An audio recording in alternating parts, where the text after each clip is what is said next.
3D angte chuan hei mizo creator fest anti te khan hei nangma ni khan in customize theya a eng chi te eng lo chi te Judy signage kan ti ang chi te chuan in hei hetiang dora kan tar lo ang chi te pokha anti theita ni chmo tlom si thasi khan an lo siam sak don chewa chuan in tunami marble emo granite ta enge laser engraving kan ti ang khani ta hei hi ati dan hi karon mu shim chewa mu nom tham ema I chuan in hei hi kan mangai kalta te ti ang te chuan thil shed rengna ta na kan hei kan punchin ti me ang khati ang kha ni ta hei po verify de win anti theya momento ti ang te momento te po hi a customize thei ka momento le gpay an print dan hen ang ti ka se chok bo tu na mi ang hen an print ta leather thil print kan ti ang te tiang te po sial do khan an lo chwa don chewa chon no thil print kan ti ang te thil ti pui ni ti ang te ba ka kan chung kwa pek tur present yang ate po khan an nei chala to kan ni chu a print thei chi to phot ka chu an ni click print te hian an ti thei ranga an mani hi Temple Square tuikwal south an oma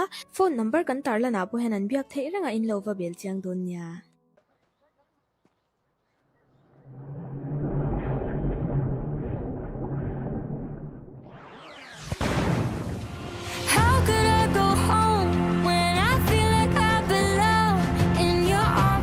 champagne, feel it pouring in my veins.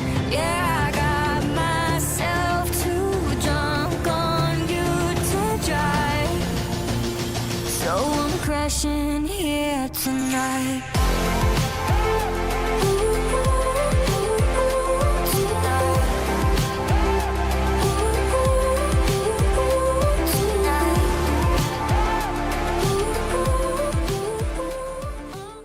man tlom si quality thasi thil print na turin du em tuna hian in click print ta ko omni ka anni hian in hei no jersey banner 3D signage 2D signage thil print thei zong kha chun print thei chu chu tuna chunga lo en chinang click print hi jersey siam lama hianin an lo sang follow to kani chu hei call in ang renga hianin an mani hi an kutnu mam ba ka hei a smooth ba ka khanin hei perfect fup ti ang vel kha om ve lo ba ka an mani a professional di kha shat lot to ka jersey shang khan lo khoina sala to kani chu keini pon keini MFN women's club te po khani kan han siam tir nga lamo asan chu an kutnu kha amoi lu tuk ringot chonin adu da chon tunami 3D signage kan ti ang khani a banner kan ti me mizo hi chan banner hi kan ti veka hetiang a 3D angte chuan hei mizo creator fest anti te khan hei nangma ni khan in customize theya a eng chi te eng lo chi te Judy signage kan ti ang chi chuan in hei hetiang dora kan tar lo ang chi te pokha anti theita ni chmo tlom si thasi khan an lo siam sak don chewa chuan in tunami marble emo granite ta enge laser engraving kan ti ang khani ta hei hi ati dan hi karon mu shim chewa mu nom tham ema chuan in hei hi kan mangai kalta te ti ang te chuan thil shed rengna ta na kan hei kan punchin ti me ang khati ang kha ni ta hei po verify de win anti theya momento ti ang te momento te po hi a customize thei ka momento le gpay an print dan hen ang ti ka se chok bo tu na mi ang hen an print ta leather thil print kan ti ang te tiang te po sial do khan an lo chwa don chewa chon no thil print kan ti ang te thil ti pui ni ti ang te ba ka kan chung kwa pek tur present yang ate po khan an nei chala to kani chu a print thei chi to phot ka chu an ni click print te hian an ti thei ranga an mani hi Temple Square tuikwal south an oma phone number kan tarla na po hen an biak thei ranga in lova bel chiang don nya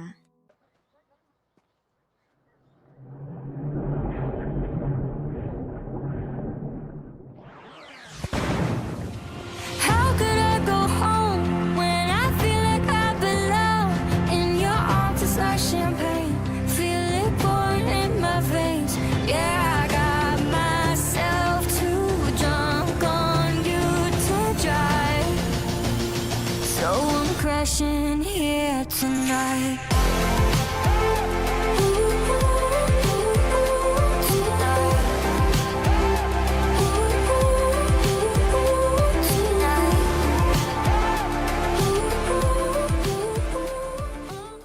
man tlom si quality thasi thil print na turin du em tuna hian in click print ta ko omni ka anni hian in hei no jersey banner 3D signage 2D signage thil print thei zong kha chun print thei chu chu tuna chunga lo en chinang click print hi jersey siam lama hianin an lo sang follow to kani chu hei call in ang renga hianin an mani hi an kutnu mamba ka hei a smooth ba ka khanin hei perfect fup ti ang vel kha om ve lo ba ka an mani a professional di kha shat lot to ka jersey chang chang khan lo a khoina sala to kani chu keini pon keini MFN women's club te po khani kan han siam tir nga lamo asan chu an kutnu kha amoi lu tuk ringot chonin aduda chon tunami 3D signage kan ti ang khani a banner kan ti me mizo hi chan banner hi kan ti veka hetiang a 3D ang te chuan hei mizo creator fest an ti te han hei nang mani khan in customize theya a eng chi te eng lo chi te chu di signage kan ti ang chi te chuan in hei hetiang dora kan tar lo ang chi te po kha an ti theita ni chmo tlom si thasi khan an lo siam sak don chewa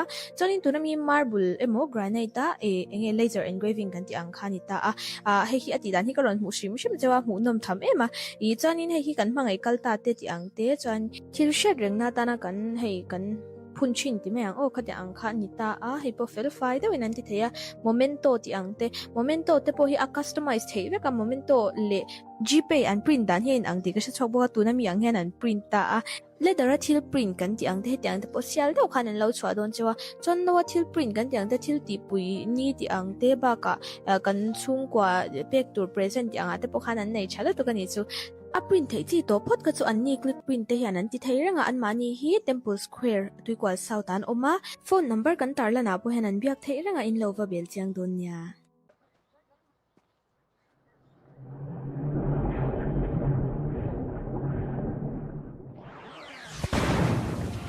How could I go home when I feel like I belong in your arms? It's like champagne, feel it pouring in my veins.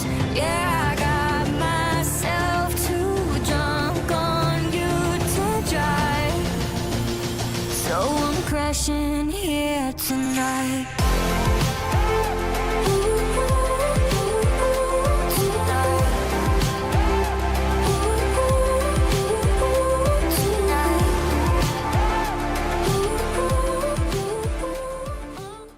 man tlom si quality tha si a thil print na turin du em tuna hianin click print ta ka omni ka anni hianin hei no jersey banner 3D signage 2D signage thil print thei zong kha chun print thei a chu chu tuna chunga lo en chinang click print hi jersey siam lama hianin an lo sang follow to kani chu hei call in ang renga hianin an mani hi an kutnu mamba ka hei a smooth ba ka khanin hei perfect fup ti ang vel kha om ve lo ba ka an mani a professional di kha shat lot to ka jersey chang chang khan lo khoina sala to kani chu keini pon keini MFN women's club te po khani kan han siam tir nga lamo asan chu an kutnu kha amoi lu tuk ringot chonin aduda chon tunami 3D signage kan ti ang khani a banner kan ti me mizo hi chan banner hi kan ti veka hetiang a 3D ang te chuan hei mizo creator fest an ti te han hei nang mani khan in customize theya a eng chi te eng lo chi te chu di signage kan ti ang chi chuan in hei hetiang dora kan tar lo ang chi te po kha an ti theita ni chmo tlom si thasi khan an lo siam sak don chewa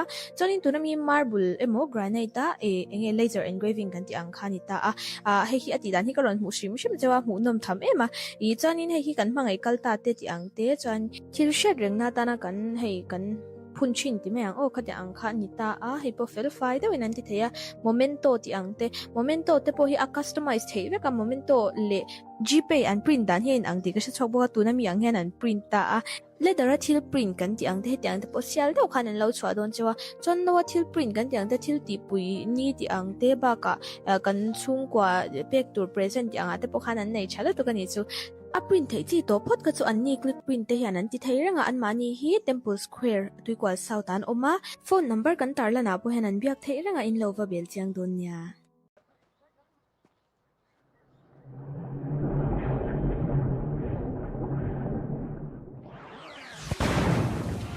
How could I go home when I feel like I belong in your arms? It's like champagne, feel it pouring in my veins.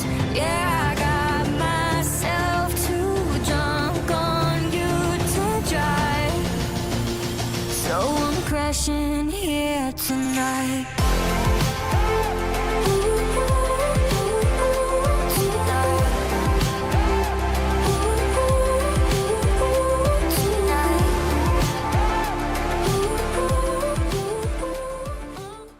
man มันต้อมสี quality ชัดเสียที่ปริ้นน่ะตูรินดูตัวน่ะเฮียนินคลิกปริ้นตากอมนี่ก็อันนี้เฮียนินเฮ้ no jersey banner 3D signage 2D signage ที่ปริ้นเทส่งขจุนปริ้นเทจู่ๆตัวน่ะชูงะเราสินังclick print hi jersey siam lama hianin an lo sang follow to kani chu hey call in ang renga hianin an mani hi an kutnu mamba ka hey a smooth ba ka khanin hey perfect fup ti ang vel kha ve lo ba ka an mani a professional di kha share lot to ka jersey shang khan lo khoina sala to kani chu ke ni pon ke ni MFN women's club te po khanin kan han siam tir nga lamo asan chu an kutnu kha amoi lu tuk ringot chonin aduda chon tu na mi 3D signage kan ti ang khani a banner kan ti me mi zo hi chan banner hi kan ti veka hetiang a 3D ang te chuan hei mizo creator fest anti te khan hei nang mani khan in customize theya a eng chi te eng lo chi te 2D signage kan ti ang chi te chuan in hei hetiang dora kan tar lo ang chi te po kha anti theita ni chmo tlom si thasi khan an lo siam sak don chewa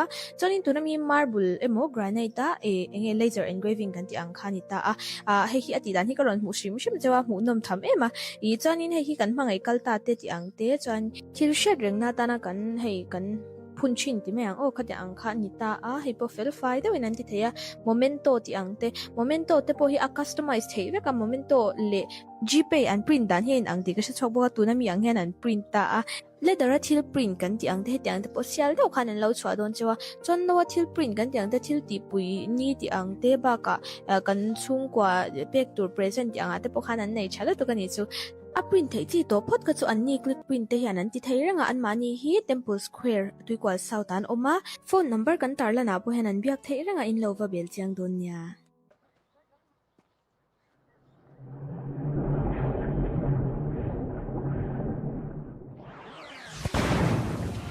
How could I go home when I feel like I belong in your arms? It's like champagne, feel it pouring in my veins.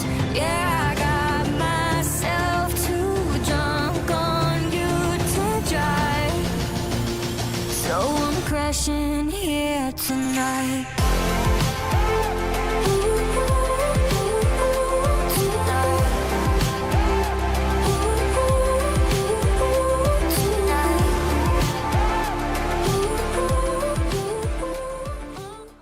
มันต้อมสี quality ชัดเสียที่ปริ้นน่ะตูรินดูตัวน่ะเฮียนินคลิกปริ้นตากอมนี่ก็อันนี้เฮียนินเฮ้ no jersey banner 3D signage 2D signage ที่ปริ้นเทส่งขจุนปริ้นเทจู่ๆตัวน่ะชูงะเราสินังclick print hi jersey siam lama hianin an lo sang follow to kani chu hey call in ang renga hianin an mani hi an kutnu mamba ka hey a smooth ba ka khanin hey perfect fup ti ang vel kha ve lo ba ka an mani a professional di kha share lot to ka jersey shang khan lo khoina sala to kani chu ke ni pon ke ni MFN women's club te po khanin kan han siam tir nga lamo asan chu an kutnu kha amoi lu tuk ringot chonin aduda chon tu na mi 3D signage kan ti ang khani a banner kan ti me mi zo hi chan banner hi kan ti veka hetiang a 3D ang te chuan hei mizo creator fest anti te khan hei nang mani khan in customize theya a eng chi te eng lo chi te 2D signage kan ti ang chi te chuan in hei hetiang dora kan tar lo ang chi te po kha anti theita ni chmo tlom si thasi khan an lo siam sak don chewa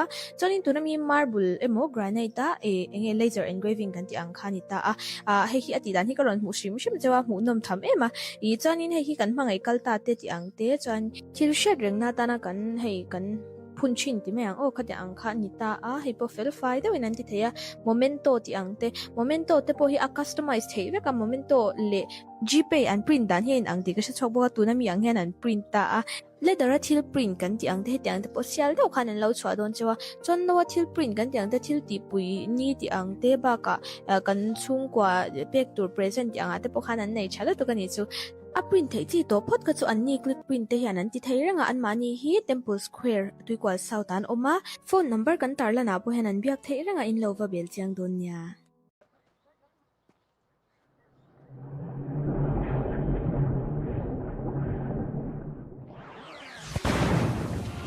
How could I go home when I feel like I belong in your arms? It's like champagne, feel it pouring in my veins. Yeah, I got myself too drunk on you to drive, so I'm crashing here tonight.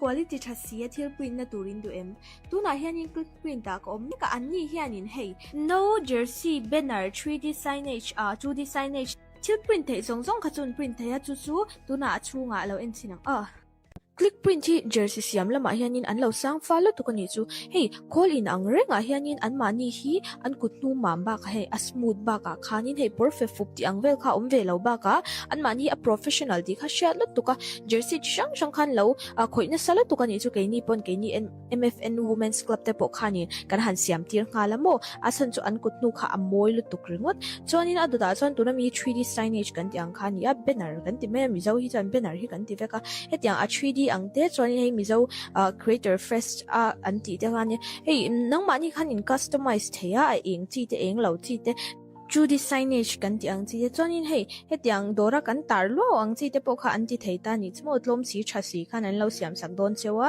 chonin tunami marble emo granite ta enge laser engraving kan ti ang khani ta hei hi ati dan hi karon mu shim chewa mu nom tham ema I chonin hei hi kan mangai kalta te ti ang te chon thil shed reng na ta na kan hei kan punchin ti me ang khati ang kha ni ta hei po fel fai de winan ti theya momento ti ang te momento te po hi a customize thei ve ka momento le gpay an print dan hen ang ti ka chok bo tu na mi ang hen an print ta leather thil print kan ti ang te ti ang te po sial do khan an lo chwa don chewa chon no thil print kan ti ang te thil ti pui ni ti ang te ba ka kan chung kwa pek tur present ti ang ate po khan an nei chala to kani chu a print thei chi to phot ka chu an ni click print te hian an ti thei ranga an mani hi temple square tuikwal south an oma phone number kan tarla na po hen an biak thei ranga in lova bel chiang don nya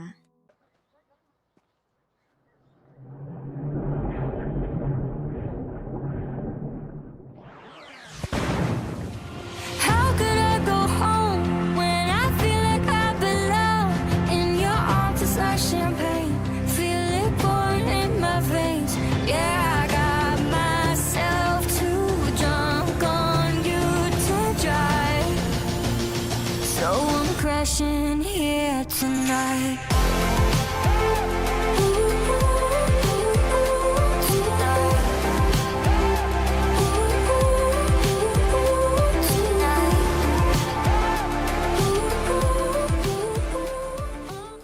man tlom si quality tha si thil print na turin du em tuna hianin click print ta ko omni ka anni hianin hei no jersey banner 3D signage 2D signage thil print thei zong kha chun print thei a chu tuna chunga lo en chinang click print hi jersey siam lama hianin an lo sang follow to kani chu hei call in ang renga hianin an mani hi an kutnu mamba ka hei a smooth ba ka khanin hei perfect fup ti ang vel kha ve lo ba ka an mani a professional di kha share lot to ka jersey shang khan lo khoina sala to kani chu keini pon keini MFN women's club te po khani kan han siam tir nga lamo asan chu an kutnu kha amoi lu tuk ringot chonin adada chon tuna mi 3D signage kan ti ang khani a banner kan ti me mizo hi chan banner hi kan ti veka hetiang a 3D ang te chon hei mizo creator fest anti te han hei nang mani khan in customize theya a eng chi te eng lo chi te 2D signage kan ti ang chi chonin hei hetiang dora kan tar lo ang chi te po kha anti theita ni chmo tlom si thasi khan an lo siam sak don chewa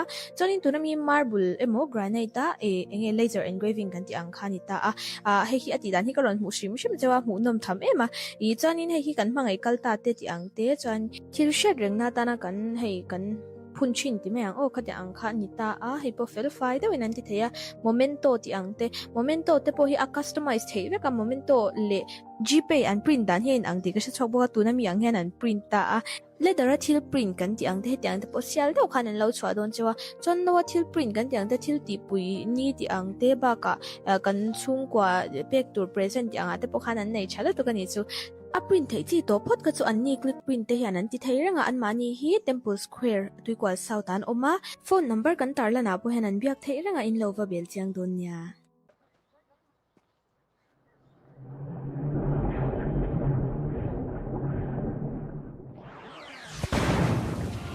How could I go home when I feel like I belong in your arms? It's like champagne, feel it pouring in my veins. Yeah, I got myself too drunk on you to drive, so I'm crashing here tonight.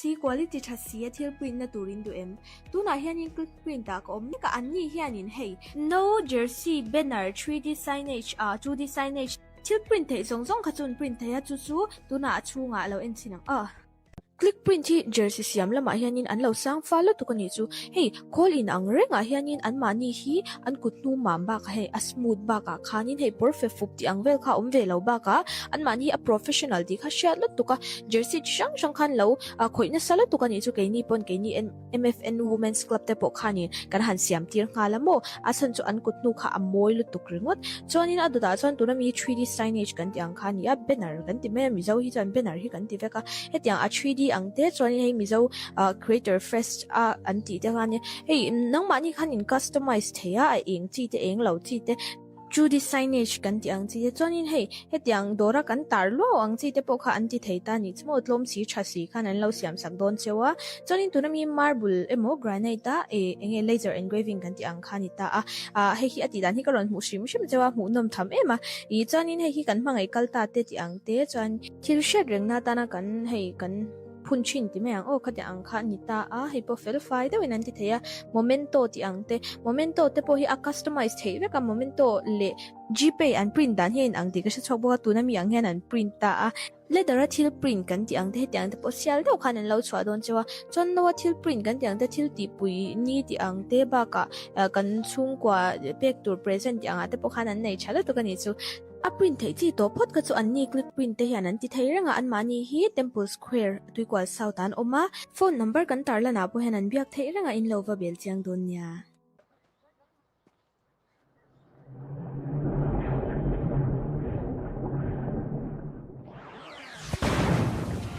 How could I go home when I feel like I belong in your arms? It's like champagne, feel it pouring in my veins.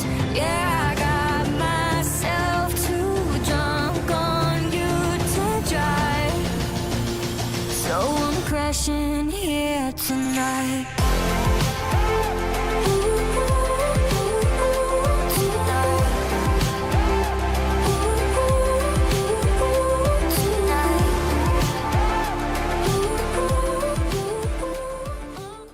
man tlom si quality tha si athil print na turin du em tuna hianin click print ta ko omni ka anni hianin hei no jersey banner 3D signage 2D signage thil print thei zong kha chun print thei a chu tuna chunga lo en chinang click print hi jersey siam lama hianin an lo sang follow to kani chu hei call in ang renga hianin an mani hi an kutnu mamba ka hei a smooth ba ka khanin hei perfect fup ti ang vel kha om ve lo ba ka an mani a professional di kha share lot to ka jersey chang khan lo khoina sala to kani chu keini pon keini MFN women's club te po khanin kan han siam tir nga lamo asan chu an kutnu kha amoi lu tuk ringot chonin aduda chon tuna mi 3D signage kan ti ang khani a banner kan ti me mizo hi chan banner hi kan ti veka hetiang a 3D ang te choni hei mizo creator fest anti te khan hei nang mani khan in customize theya eng chi te eng lo chi te 2D signage kan ti ang chi te chonin hei hetiang dora kan tar lo ang chi te po kha anti theita ni chmo tlom si thasi khan an lo siam sak don chewa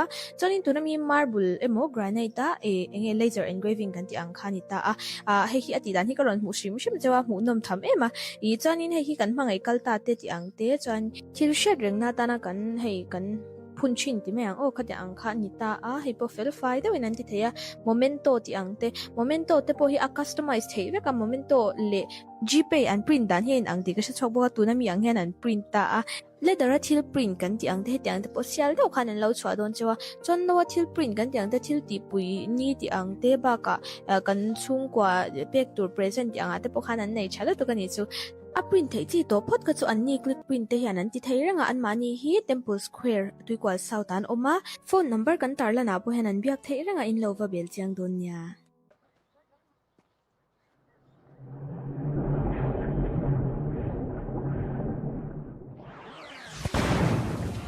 How could I go home when I feel like I belong in your arms? It's like champagne, feel it pouring in my veins. Yeah, I got myself too drunk on you to drive, so I'm crashing here tonight.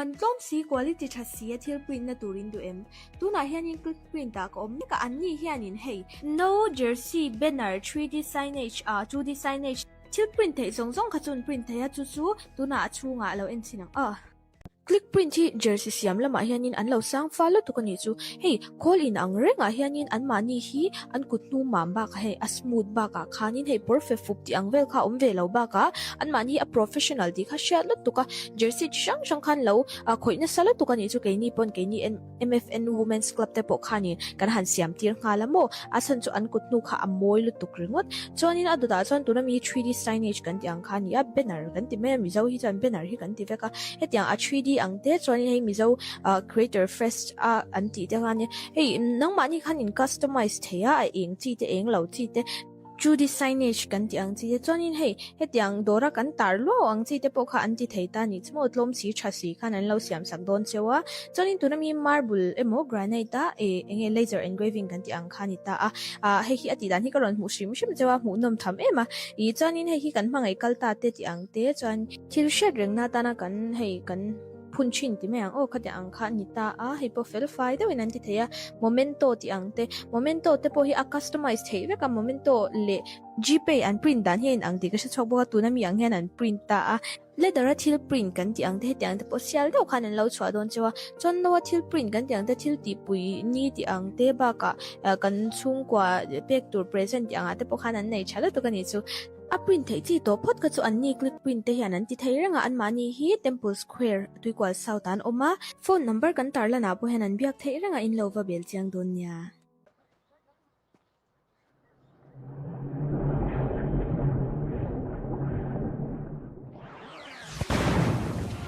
How could I go home when I feel like I belong in your arms? It's like champagne, feel it pouring in my veins. Yeah, I got myself too drunk on you to drive, so I'm crashing here tonight.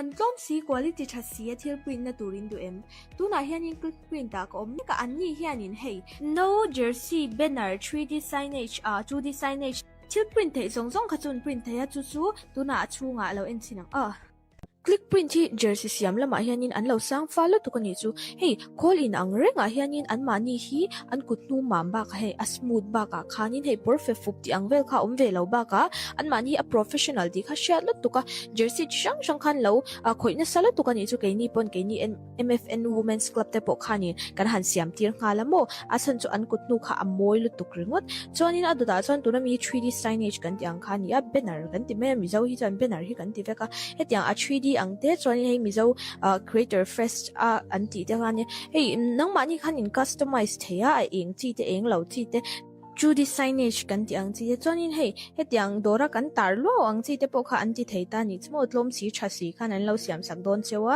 chuanin tunami marble emo granite ta enge laser engraving kan ti ang khani ta hei hi ati dan hi karon mu shim chewa mu nom tham ema chuanin hei hi kan mangai kalta te ti ang te chuan thil shed rengna ta na kan hei kan punchin ti me ang khati ang kha ni ta hei po fel fai de winan ti theya momento ti ang te momento te po hi a customize thei ve ka momento le gpay an print dan hin ang ti ka chok bo tu na mi ang hen an print ta leather thil print kan ti ang te hetiang te po sial do khan an lo chwa don chewa chon no thil print kan ti ang te thil ti pui ni ti ang te ba ka kan chung kwa pek tur present ti ang te po khan an nei chala to kani chu a print thei chi to phot ka chu an ni click print te hian an ti thei ranga an mani hi temple square tuikwal south an oma phone number kan tar lana po hen an biak thei ranga in lova bel chiang don nya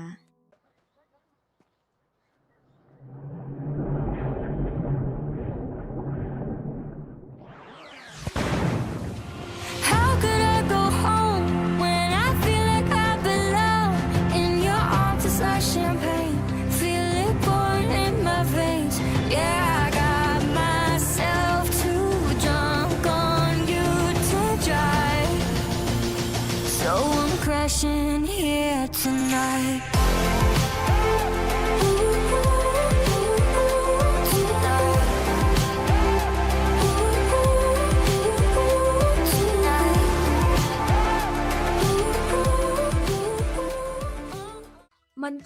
quality tha si athil print na turin du em tuna hianin click print ta ko omni ka anni hianin hei no jersey banner 3D signage 2D signage thil print thei zong khachun print thei chu chu tuna chunga lo en chinang click print hi jersey siam lama hianin an lo sang follow to kani chu hei call in ang renga hianin an mani hi an kutnu mamba ka hei a smooth ba ka khanin hei perfect fup ti ang vel kha om ve lo ba ka an mani a professional di kha share lot to ka jersey chang khan lo khoina sala to kani chu keini pon keini MFN women's club te po khani kan han siam tir nga lamo asan chu an kutnu kha amoi lu tuk ringot chonin aduda chon tuna mi 3D signage kan ti ang khani a banner kan ti me mizo hi chan banner hi kan ti veka hetiang a 3D ang te choni hei mizo creator fest anti te ngani hei nang mani khanin customize theya eng chi te eng lo chi te 2D signage kan ti ang chi te chonin hei hetiang dora kan tarlo ang chi te po kha anti theita ni chmo tlom si thasi khan an lo siam sak don chewa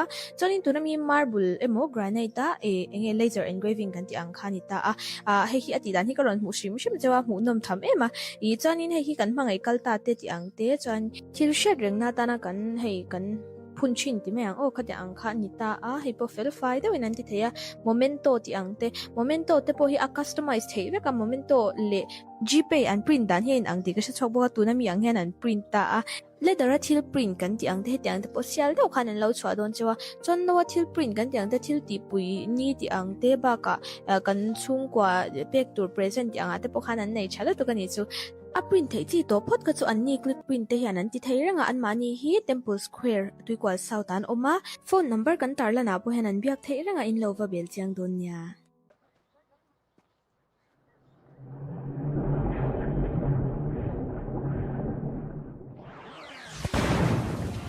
How could I go home when I feel like I belong in your arms? It's like champagne, feel it pouring in my veins. Yeah, I got myself too drunk on you to drive, so I'm crashing here tonight.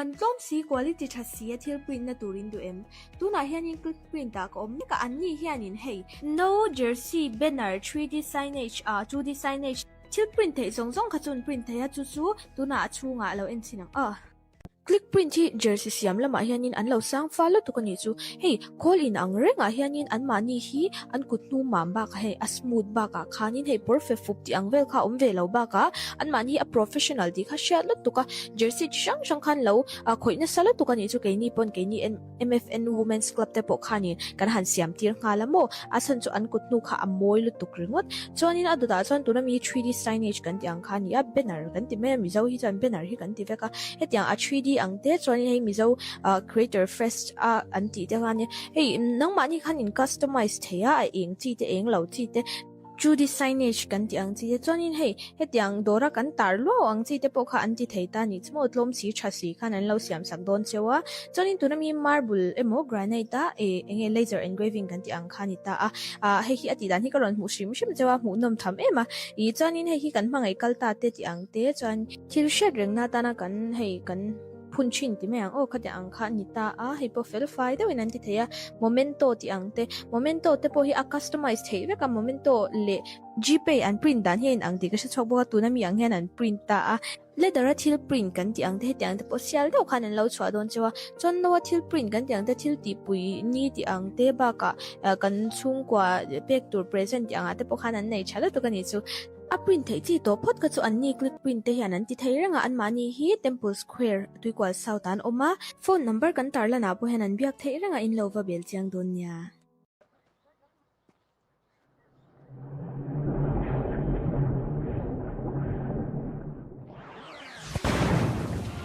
How could I go home when I feel like I belong in your arms? It's like champagne, feel it pouring in my veins. Yeah, I got myself too drunk on you to drive, so I'm crashing here tonight.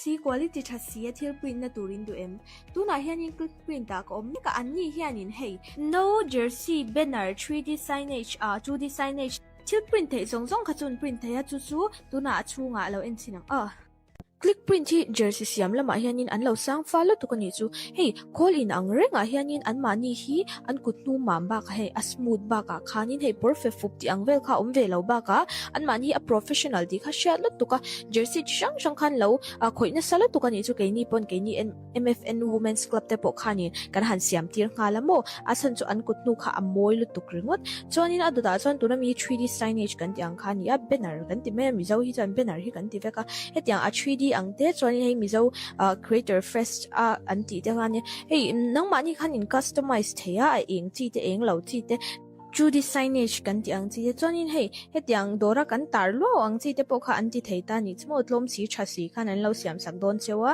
chuan tunami marble emo granite ta enge laser engraving kan ti ang khani ta hei hi ati dan hi karon mu shim chewa mu nom tham ema I chuan hei hi kan mangai kalta te ti ang te chuan thil shed reng na ta na kan hei kan punchin ti me ang khati ang kha ni ta hei po verify de winan ti theya momento ti ang te momento te po hi a customize thei ve ka momento le gpay an print dan hin ang ti ka sa chok bo tu na mi ang hen an print ta leather thil print kan ti ang te hetiang te po sial do khan an lo chwa don chewa chon no thil print kan ti ang te thil ti pui ni ti ang te ba ka kan chung kwa pek tur present ti ang ate po Kerto tayo sa Vine si Bayle, Vekule, MZU Virthli, san hisum hiparok Mobile Legends 5v5 tournament pasayin ka na ulom, Beksewa, doon na hiyan upper bracket final niyan, naktugzana hiyan, lower bracket final doon at saklaw zog tila, kaya ni sport din ang kailang doon at saktihi grand final, April ni Seria, ang kailang. Hal doon baka ni tournament hit solom laun kang katlang hal de upopop todo na ama kan schedule, kan timeline pasanga, katsuan, zan kat all day, tekang kan hantinanga, hey, event dangle engamo ni unforeseen weather forecast ihan tide okay la kang tengte bang kang kan hanin delay le nak khania ma se katlem khan chutun bi katan chong kan handa chale zo enga zana hian team 9 heavens tele team peak or team peak I am a daughter of Northern Vale. I swear to protect it till my last breath. Now entertain turn hasain du sak na kan lana players te picture kan nay bokan hing te kan naya kan chanjong te khan mail chopin ang gameplay kan sin siang che khan Zana Changhe Kansinsia Taito Doni. And at the same time, to make the tournament more interesting, we are going to have one of the sweetest voice in the land of Don in the MOBA 5v5 scene that we have in India, PG, joining us in the table. Welcome, PG. Hello. It's so good to be casting with you, Malswam. And back again, it's the best of 5 series. So I am really curious to see if it's going to go in a clean sweep or is it going to go all 5 matches because both the teams really, really good. And they are here to no take protection from what the is it going to rain. be. The draft has started and we are looking at a little bit of, respect bans coming here. But in a way, those are meta. So, yep, it is going to be there. The Zushin, the FEAI, talking about the Grok, the Kalea. I feel like these are the much more respected bands at the first phase. Respect band, I believe Jujin, as you mentioned, would come out. And recently, as the tournament progresses and the meta changes around, we even seen a Kali that is being banned out. And surprisingly, even Harley is quite often banned out. And when it comes to the hero section, rather than banning out the meta, they might like to ban out the hero that they are really comfortable. Like Lemonade. I am the power of light incarnate. The Kaja is more like a respect ban, and at the same time, you can become a little bit more comfortable. 9 Heavens going for the smart version. And yes, I would like to say that this kind of Butterflies born by thy wish, they are more like guided a global by ban. lantern's At light. 6 banned in the game, you will see at least one of them being banned or being picked. If you open any of these hero, they will get 100% for sure being picked as the first, or if you do not still pick it, then they might steal it away. But the thing that I would want to see in this upper bracket final is the kind of gameplay in which they would purposefully open hero like Ejojin and they would pick out the Eve to counter it, or maybe heroes that are really good with their mobility skills, such as the Joy, which will go with the electrifying beats. And if we're going to talk about the assassin, of course, we are anticipating for the Lancelot from the Great Jungle that both teams are having. And for now, looking so far in the draft section, both teams are doing a great job when it comes to the meta ban out and even respect banning them out. Valor and royalty in a dead What do body. you like to comment about this draft so far?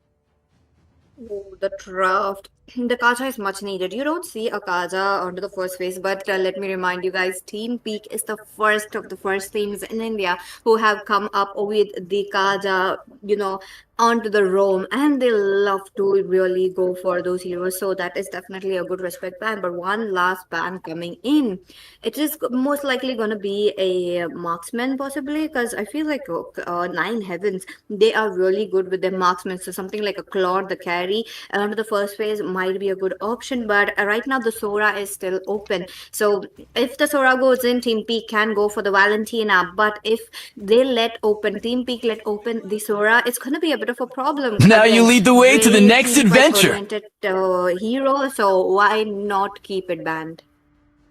No one would like to ban the hero. I mean, no one would like to open it up, and of course, the ban is a must from the side of Peak, especially if they're at the second phase. They can even go for the Valentina. I believe we have seen enough Valentina to prove that Valentina somehow can copy the ultimate I've skills been of the waiting for Sora, too but long. can't do the IMU, but better combination. So banning out is going to be a smart choice coming from their side. Nine Heaven going for the early carry, which is going to force the side of Team Peak to go a little bit on the kind of hero that are quite squishy, not so sustained, but more like a fighter that is good with their mobility, not those chunky heroes like a Fragile, but still in the right hands. If you play a Fragile, you want a carry to be at your opponent. Why? The moment carries start bursting you out, you are going to have enough stack, and I mean stack in the sense like you are going to have your shield, and the more damage you receive, the higher the appraiser red damage is going to be. I'm really expecting to see a dead one from Lomsanga, but if we're going to look at a bigger picture, we're going for the Yuzhong right away, Let which them play the hero. out carrying the I earlier will phase be of the game. truth this Then world Guinevere desperately needs. pick a little bit early, which I'm can go more born like with a talent. flexible, rather in the ROM or in the jungle section. Let's see.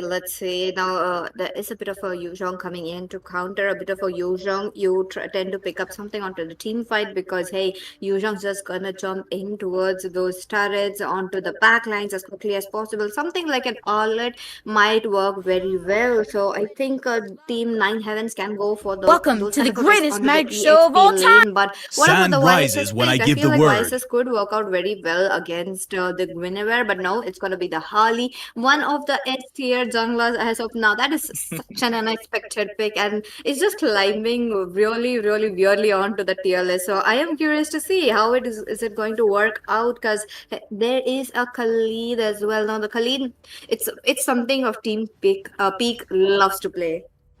Exactly here. But here is one thing that I would like to mention again. Khalid, even if he deals tons of damage and with the help of Sengard, he can heal up and slow down the enemy. And on top of that, during those Sengard casting period, his passive, his attribute is going to increase a little bit. Yes, the defense is going to increase, which helped him sustain a little bit. But after the mid phase of the game, slowly the usefulness of Khalid is narrowing down, which is going to allow the side of Team Peak to be a little bit more aggressive. And talking about the heroes that they already pick, Guinevere and Yuzhong is already here. Khalid, even if he used the stand guard, they can knock him up and literally disturb his sustainability. And to top that out, they even got the Yisan They call me a hero because I saved my nation from falling apart. Heavens. Why Harley? He wants to push in the game, and once they go for item like a rose gold or some sort of any magical item, even if Harley tries to dive in, even use the full combo, he won't have enough time to literally destroy anyone. But let's see My how Team Nine kiss Heavens are going to grants you go for these two immortality high risk, high reward or heroes death. that they have, and on top of that, a carry that is being picked so early, allowing the side of Team Peak to counter them a little bit.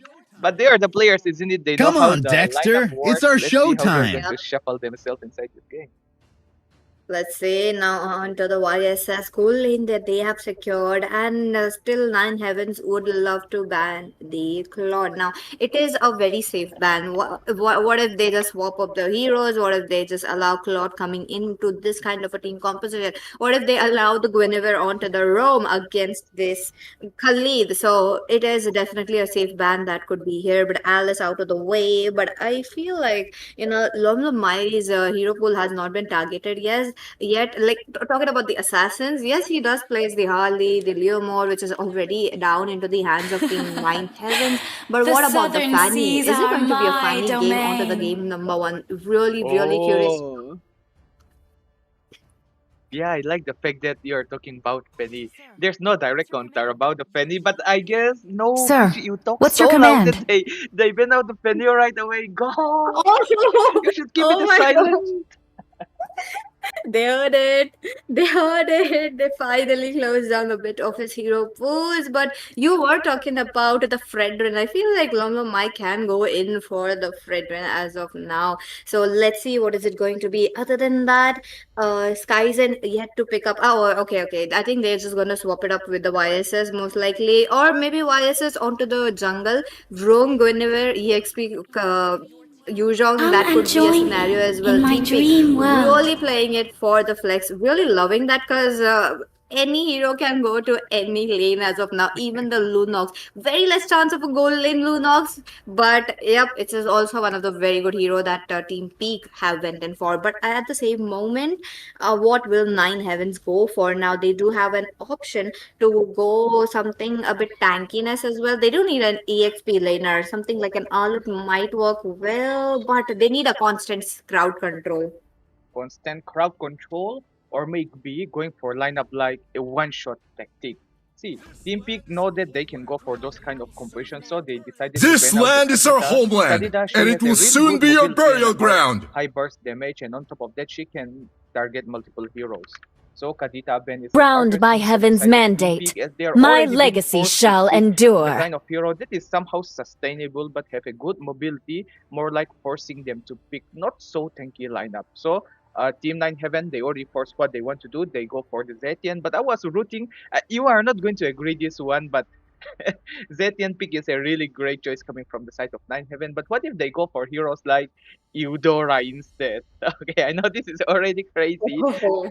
Yeah, Eudora can literally one-shot these kind of heroes, and it is going to give them a hard time. But I guess Snipe going for the Zetian is going to be a great choice. We already know how he's playing the Zetian, especially with the Sky Piercer that he has. And right now we are seeing a Granger at the last pick, and you know what confirm it is? A Yi Sanjin at the jungle section, and it is going to go up against Harley.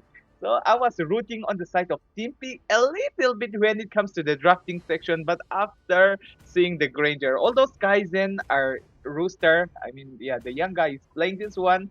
I am a little bit skeptical on the way that the Granger is going to be playing this kind of composition. Rather going for a Ruby is what I might like to prefer, or just go with the Yi Senshin gold plan is something that I would like to prefer. But yay, here we are. Let's see how the game tells. Yep, let's see what is it going to be. It's the best of five series. Both the teams are all ready for the first match, and this is the draft, guys. So you guys can also predict which team will have the upper hand. Draft also plays 50% of the part or towards your victory. So what do you guys think? And there you go, ladies and gentlemen, into the land of dawn. Here we go, Nine Heavens versus Team Pick. This is going to be the first battle between them, and with that, let's see who is going to pick up. But I do believe we are already having a bit of a network. Okay, no, looks like usually have been moving around. Let's just see this more going a bit slow. But Carry versus Granger. Now, this is a matchup that I wanted to see because you tend to pick up something like a Brody when you do have a carry against you, but Team Peak are really different this time. Completely different, and Lemonnier was the first person to make Khalid work in this tournament. When I say to make it work, they started using the Khalid from a round of 64 or earlier only, and on round of 32 they started picking it out. But rather than picking this kind of hero, they still like to go for a Kalia Kaja combination, or maybe there were times when they even go for heroes like a Cobra, which is still quite valid, but the risk is quite high. But most of the time, when we see a Khalid, every Khalid was a failure. Okay, I'm not trying to point finger at them saying that their Khalid skills is bad. Their Khalid skills is good, but not fit with their kind of lineup. And all of a sudden, the meta shifted a little bit. Like even a Khalid ROM is back into the meta, so they were not Yes. so ready as a team. But right now, from round of 16 onward, especially on the side of TP, Lemonier. The way he was playing Khalid literally changed the entire scenario of this entire tournament. And right now, let's see how they are going to counter it out. This time, they are not the one who is picking the Khalid. They are the one who is going to face it. But it's already mentioned, it was a Yuzhong and a Guinevere that is being picked so early, knowing that they can pick the Khalid, which can be countered by these two heroes. And to top it all out, they have a Harley which can go for the pick-off type of strategy. And again, they go for hero like a Lunox, like one of the squishy hero I just pointed out, which can be one-shot. They decided to go for the Lunox, which can sustain and forcing out the flicker. Great job, Nine Heaven.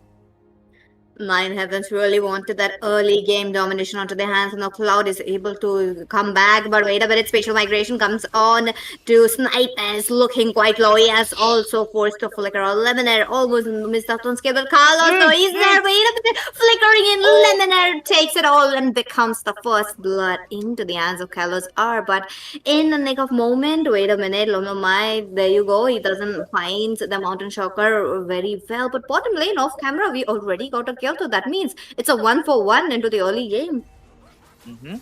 It was quite well here. Peach like to extend a little bit, forcing out another flicker. Lots of spells and skills are being forced out, and even good heroes are being killed here. Peach and Kalos, a little bit of a damage trade. Oh no, I don't like that when he's just staying over that. But wait a minute, spatial migration coming in from Lemonade once again towards Sim Meows. They are just making sure that Lomlomai will be having an easier time now. There was a Fury of Phoenix just for the turtle, but the attempt was very, very good. I would say that for Snipers. But let's see, bottom lane, are we gonna get another gank? Because the teams are getting ready, especially Team Peak. Lomsang are already in the right place, but Peach is here. Okay, he decided to go back here, but the setting is that Meow already reached level 4. Kalos reveals it. Oh. No, Mountain Shocker onto him. He goes down. Simp Meows might be next, but he is playing it safe. It's a Lapu Lapu, okay? Lapu Lapu needs to play it a bit safe. Now, but onto the other side as well. It is Shoyo who is getting attacked as of now. They are just playing it a little bit slower because Team Heaven, Nine Heavens, are knowing that giving the YSS so much harm is not gonna. The spatial migration comes in, Cloud with the dark form into the turret, but the turret will be his death for him because he was taking too much damage while Shoyo jumps on him, giving that stun. Yup, and that is also a very early phase of the game, and there's no way that Lunox could get enough damage for now. Cloud, he followed at the right time, but the issue is that he doesn't get enough damage. I guess that is the issue that we are facing for that time particularly. Shoyo might like to make another play, but for now, no Raging Storm, no Flicker. He can make those critical moves against the Granger. But the most important thing that we can witness for now is that the second turtle that is going to spawn within a few seconds, which is going to change the entire scenario. But bot lane here, another. It is more like a sandwich happening to Peach. There he was going up against a Dragon Slayer. I used to call this Lapu Lapu more like a Dragon Slayer because in the right hand, even a Yuzhong is having a hard time. And then the magical boy Kalos, he's there to literally defeat him, obliterate him in short here. The turtle is going to spawn within a few seconds. Let's see, Lomsanga get the first turtle. Will he get another free turtle? Or the side of Team Nine Heavens are ready for the upcoming clashes? Team Peak are really good with that because Black Dragon form coming in for the scout. Looks like Lapu Lapu has to move back as of now. But on top of that, Team Peak, though, they are very quick with their neutral objectives. Look at them. They might go for the top lane. But I really don't like that Team Peak are not focusing on the top lane. And while Team Nine Heavens are doing the same as well. But wait a minute. Lomlomai taken down. That is just too much damage. While the Team Peak were there onto the other side. Shoyo, what is it going to be? He's trying to get back. He does have his passive to make sure it is a smooth sailing. But Minju just dives in towards the mid lane as well. There's a bit of a vision coming in from the side of Team Nine Heavens. They are waiting. There you go. Shoyo goes in. Looks like a Brilliance will be popped up. Kalos, he goes into the bush. There you go. Lemonade quite low. One basic attack. That's all it took for the Kaloza to take that kill. Onto the other hand, Shoyo mounted Shagar onto him. That's a Sky Piercer magic. Grains did flicker out, but Lom Lom Mai in a jeopardy. What is it going to be? Okay, he is safe as of now, but what about Snipers? He's there on his own terms, he's there on his own jungle area, so that's gonna be good. But other than that, let's look at how they will be getting ready for another gang, because a lot of resources have been spent already. Lots of resource, and to top it all out, the turtle is going to spawn again within a few seconds. But the good thing is that the turtle fall into their side, which is going to allow the side of Team Peak to slowly, just a little bit, able to manage them inside the game here. Kalos wanted to make the plays. Lomsang are able to fleet out for the time being. Bot lane, they want to make the plays. Oh, is this going to be a pick-off? Flicker bravest fighter. That's all it took for Sipmias to take down the dragon. Definitely a dragon slayer going to the mid lane. Minjo taken down. Shoyo with the flicker. He is going in for the little bit of a heals because they know they'll have to get ready for the turtle and let Harley take it off. But more than the turtle, it is the turrets that Team 9 Heaven is more interested in, because Team Peak also realized the mid lane is quite open. Take it off and open up the jungle area. Lemonair, okay. More like he was trying to open up the map a little bit, but he got slain more like by the Dragon Slayer. Here comes the Dragon Peach. Yes. Okay, it is more like a disengagement mechanism. For now, I am not seeing a bright future for the side of Team P. The thing is, let's see, the way they are controlling the macro right now, everyone is at top, and this is going to be an easy first tier turret on the side of Team 9 Heavens that they are going to secure. And to top it all out, bot lane here, Lomsang is going to start farming, which allows him to get the bot lane freely. But the sad thing is that 5 men are going to rotate together from the side of 9 Heaven, and the mid lane first tier turret being taken is going to be a bad side for the side of Team Peak. Oh, And that is true. Bravest Spider coming in, but he does gets interrupted by the spatial migration. Piazzi tries to go in, Snipers with the flicker. They're trying to reposition himself. Minju onto the other hand. That spinning light wheel takes out one, takes out two, looking for three. Skyzen, will he be next? Because Shoyo, he is the tanker as of now. He's taken in too much damage from Skyzen, but there you go. Amidst that, Lomlomai still got his purple buff. That is what we were talking about. 9 Heavens. They were literally controlling the macro for that time particularly, and the wrong decision that Team Peak were making, they could have just defended peacefully, but they decided to engage one more time, and they fall for the setup that Team 9 Heavens were slowly building. They fall for their own trap. In short there, Lomsanga was there at the bot lane. He was more like a damage dealer for the time being. Although they have a Lunox and a Granger, but the damage is not going to be sufficient. Yuzhong, he needs to roll around to activate his damage, which is more like the Sha Essence, which is going to help him sustain away. They need time to build up those damages, but for the side of Team 9 Heavens, they can burst it right away. And talking about burst away, this is going to be a clean pick-off on the side of Team Peak, and finally they get the answer. Meow, I guess he knows that the spell is already being used, wanted to make the plays, but it is going to be a safe play coming from both sides. The Lord is going to spawn here already. The Lord animation is here, but doesn't spawn yet. Let's see, Team Peak to Palmet, they are going to get 1 man advantage when it comes to the Lord fight. Or wait, Shoyo is already here. He's going to respawn already. That's true. That's true. Look at that. Motorcycle already ready. But what is it going to be? Are they going to go? Because Snipers will be the next right there from 9 Heavens. Taken down already. Meow, he does have his bravest fighter. But is it a right choice given the fact that there's members jumping onto him left and right? Piaz looking quite low. Shoyo into the front lane, taking down too much damage. Lomlomai tries to make the advantage of it. But no, Lord is much more important. Piaz does able to take that kill. But at the same moment, Kalos, will he be able to make the retribution play? He's gonna get a bit, there you go, Mitras goes in, but no, back out with his hat. There was no space for him given the fact that the tank was already taken down, and this time around, Shoyo has to make sure he's not the first one, because Team Peak are capitalizing on it. Team Peak are going for Shoyo as much as possible because they know, take down Shoyo, the backlinks is quite open. Lapu is more like a hero that fully commits, and he would not return anymore. And when it comes to protecting the ally, no, Lapu doesn't work in that way. He needs to dive in crazily. And on the side of Pig, we can see that the attendance is quite alright here. Every 5 men are literally camping, and Lemonair going for the bait, finds out Simp.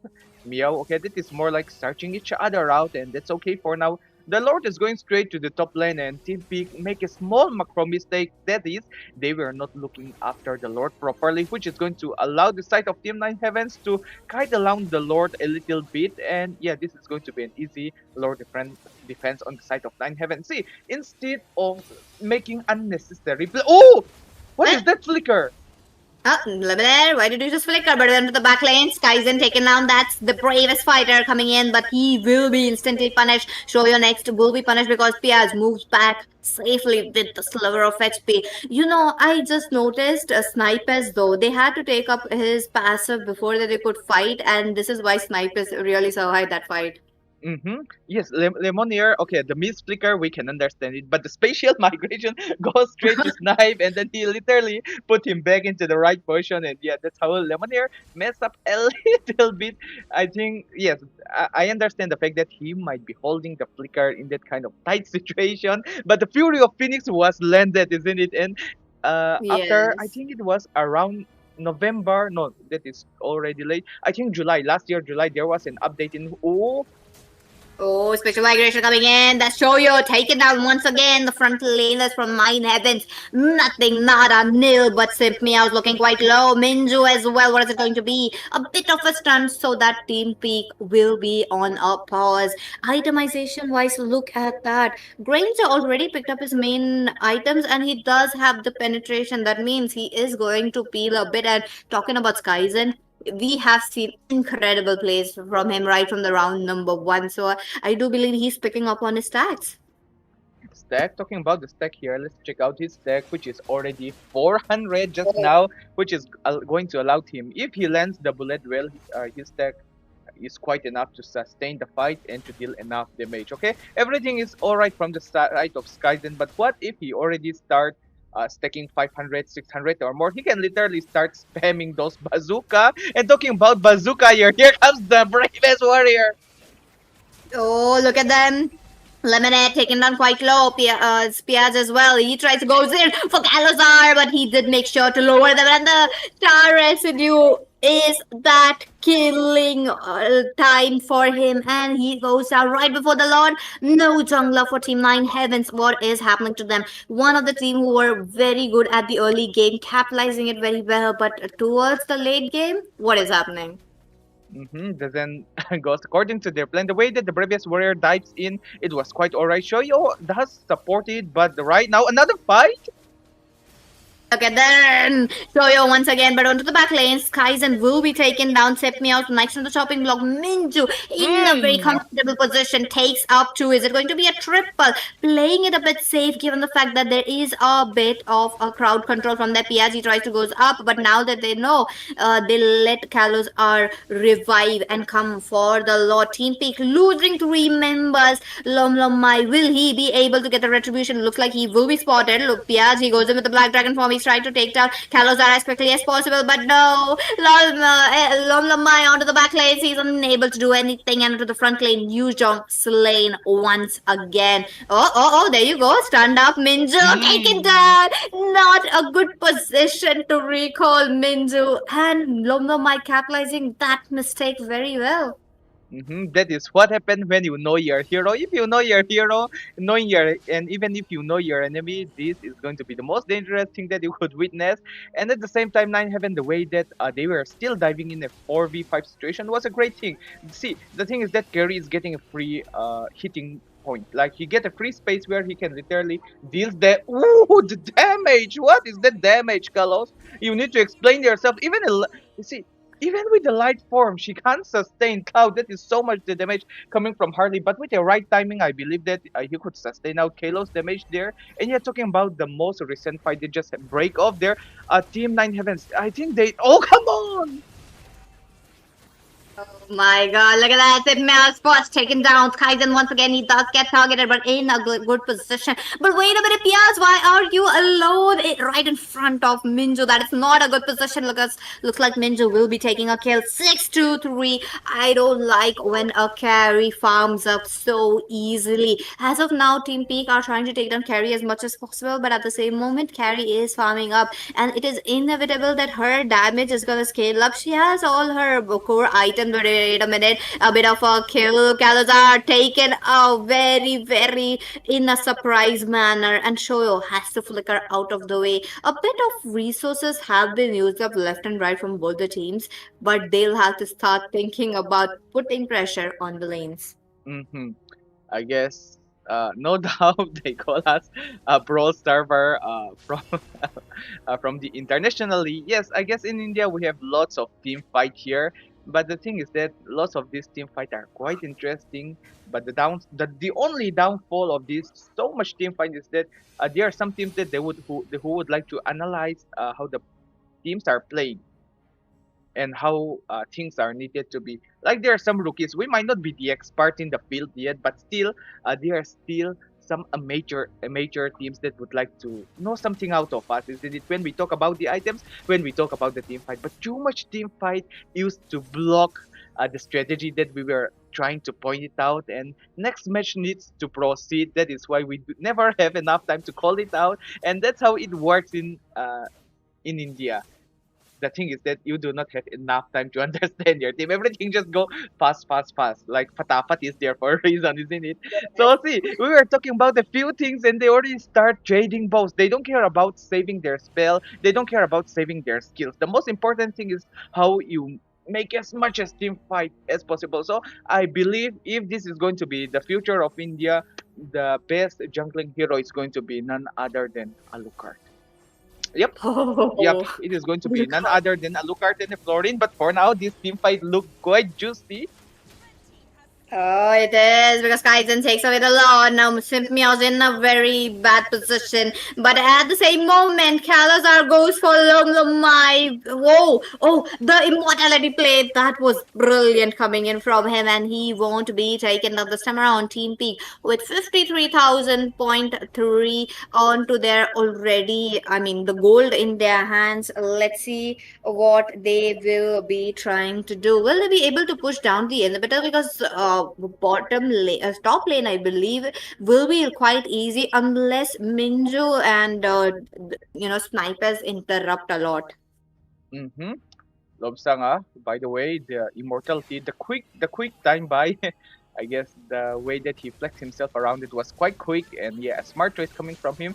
I guess that is another kind of fast hand moment that everyone has to recognize. For now, top lane here, it is going to be wide open, allowing the side of Team Peak to secure the top lane inhibitor. Mid lane inhibitor look quite juicy as well. Lemonade get the flicker.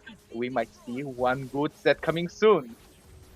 Oh, what is it going to be? No inhibitor onto the top lane. Mid lane also taken down. Skies and very much interested in that. Shoyo will be taking those minions down so that Team 9 Heavens will have an easier time. But oh, wait a minute. What is it going to be? Lot taken down. Minju with their immortality. They might have another chance. But Lemonade goes it for snipe. Carlos are fast and that's Lomai with a kill. Minju strikes. He takes down one. But Cloud with a freeze. Wait a minute. Tries to go back with the brilliance. Is safe, but what about the other side? It is Lemonade as well as Peaks, the front laners of Team Peak, already taken down. Already being taken down, and I think there's a chance that Cloud can go for one trade against Minju just now. See, Minju was diving and he still got Dark Form, is in Chaos of Order, in which he could at least go for the trade. Like, you're going to trade against the carry, which is going to be a great choice. Like, even if Cloud dies, he's still a useful hero, but the thing is that he's going to allow Lomsang and Skyzen to, like, kite around the remaining hero. But I guess going for the safe lane, which both the party survive for now, might be a great choice. But look at here, Lomsang makes it look so easy. Like, Yisanshin doesn't deal that much damage, and when the right guy uses Yisanshin, it looks so powerful and looks so deadly. He doesn't get a Sky Piercer. If we want to secure a kill with a Yisanshin, we used to go for a Sky Piercer. Sometimes there are times when we go for a Sky Piercer first item, but no, he makes it work with a Hunter Strike and then Last Battle. Congrats to that one, but they can't celebrate it. Although they get all the inhibitors, as we can see here, the advantage that the side of 9 Heavens are having is that Carry is already fed up. If she already get 2-3 seconds of free hit, then everyone would be meltdown right away. And look at that Harley, he's going to deal lots of damage. Hero of the Phoenix. Oh, the freeze ultimate from Lemonade. That was brilliant. But wait a minute, Minju pops up the Wind of Nature as well, just so that she survives. But Cloud, though, even though there was a freeze under her, still will be going down along with Peach. The Team Nine Heavens, the only saving grace that they have is the carry. They are able to save up the carry. The carry positions herself so well. She is farming up as well. But okay, Lemonade, looks like there is going to be a bit of a jump coming up. But Kaizen is playing it safe. There you go, he strikes. That's Shoyo for you. But no, Lemonade taking down. Both the tanks are down. But that's the immortality coming in from Shoyo. And he's able to regen so much already. Minju look like spots Lom Mai. But wait a minute, Kaizen. And with the immortality, I do believe this time around Lom Mai should pick up the freeze as well. And they are not able to contest for the Lord. Inhibitor down. That means it's going to be a bit easier with the Lord. 9 Heaven strike backs. What a comeback that they are showing. No, I won't agree with you that one, PG. It's more like they are taking turns leading the game. But for now, yes, it is 9 Heaven a little bit in charge of the game. But here comes the Black Dragon form. Black Dragon form trying to go for Kalasar because he knows they don't need the retribution. Team Peak needs the Lord anyhow. They want to win this game. Freeze coming in from Shoyo. He regens, but PH under the back lanes will be taken out. There's no members going behind him, so that is a bit, interesting to see because Team Peak are letting the Yuzhong die a lot. It's okay. It is an EXP laner. That might be his work, but at the same moment, dying too much while you're not able to peel for your team might be a bit problem as well. Team Peak, what are your answers? Because the Lord is coming in, and that this might be the last Lord right here. Both teams all ready for that. Crystal, a bit in jeopardy though. I do feel like it's just 50% taken down already. Mountain Shocker comes in. Kalazar moves away with his hand. Oh, he catches Lom Mai once again. That is the mortality play, but that doesn't help in the Lord. It will be wasted. It was wasted. Lomsang wants to make the play, but the place was too risky. Look at here. Shoyo going to the back line. Kalo does follow it up, and then immortality being popped out. It was a quick item clutch coming from Skyzen, but was it enough? Not enough at all. I think I called about 5. No, it was not that 5 minutes. 3-4 minutes back, telling the side of Team Peak. I mean, they can't hear me though, but yeah, we are saying that Team Peak, although they are taking the lead, they get the advantage when it comes to landing phase.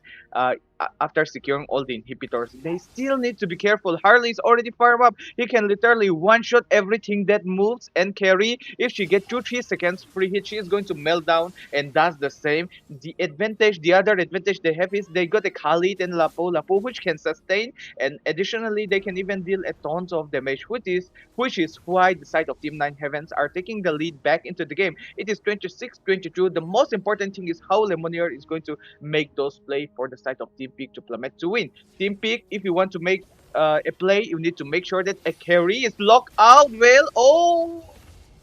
Shoyo once again does get targeted, but it's no point giving the spatial migration on a Khalid. Look at them.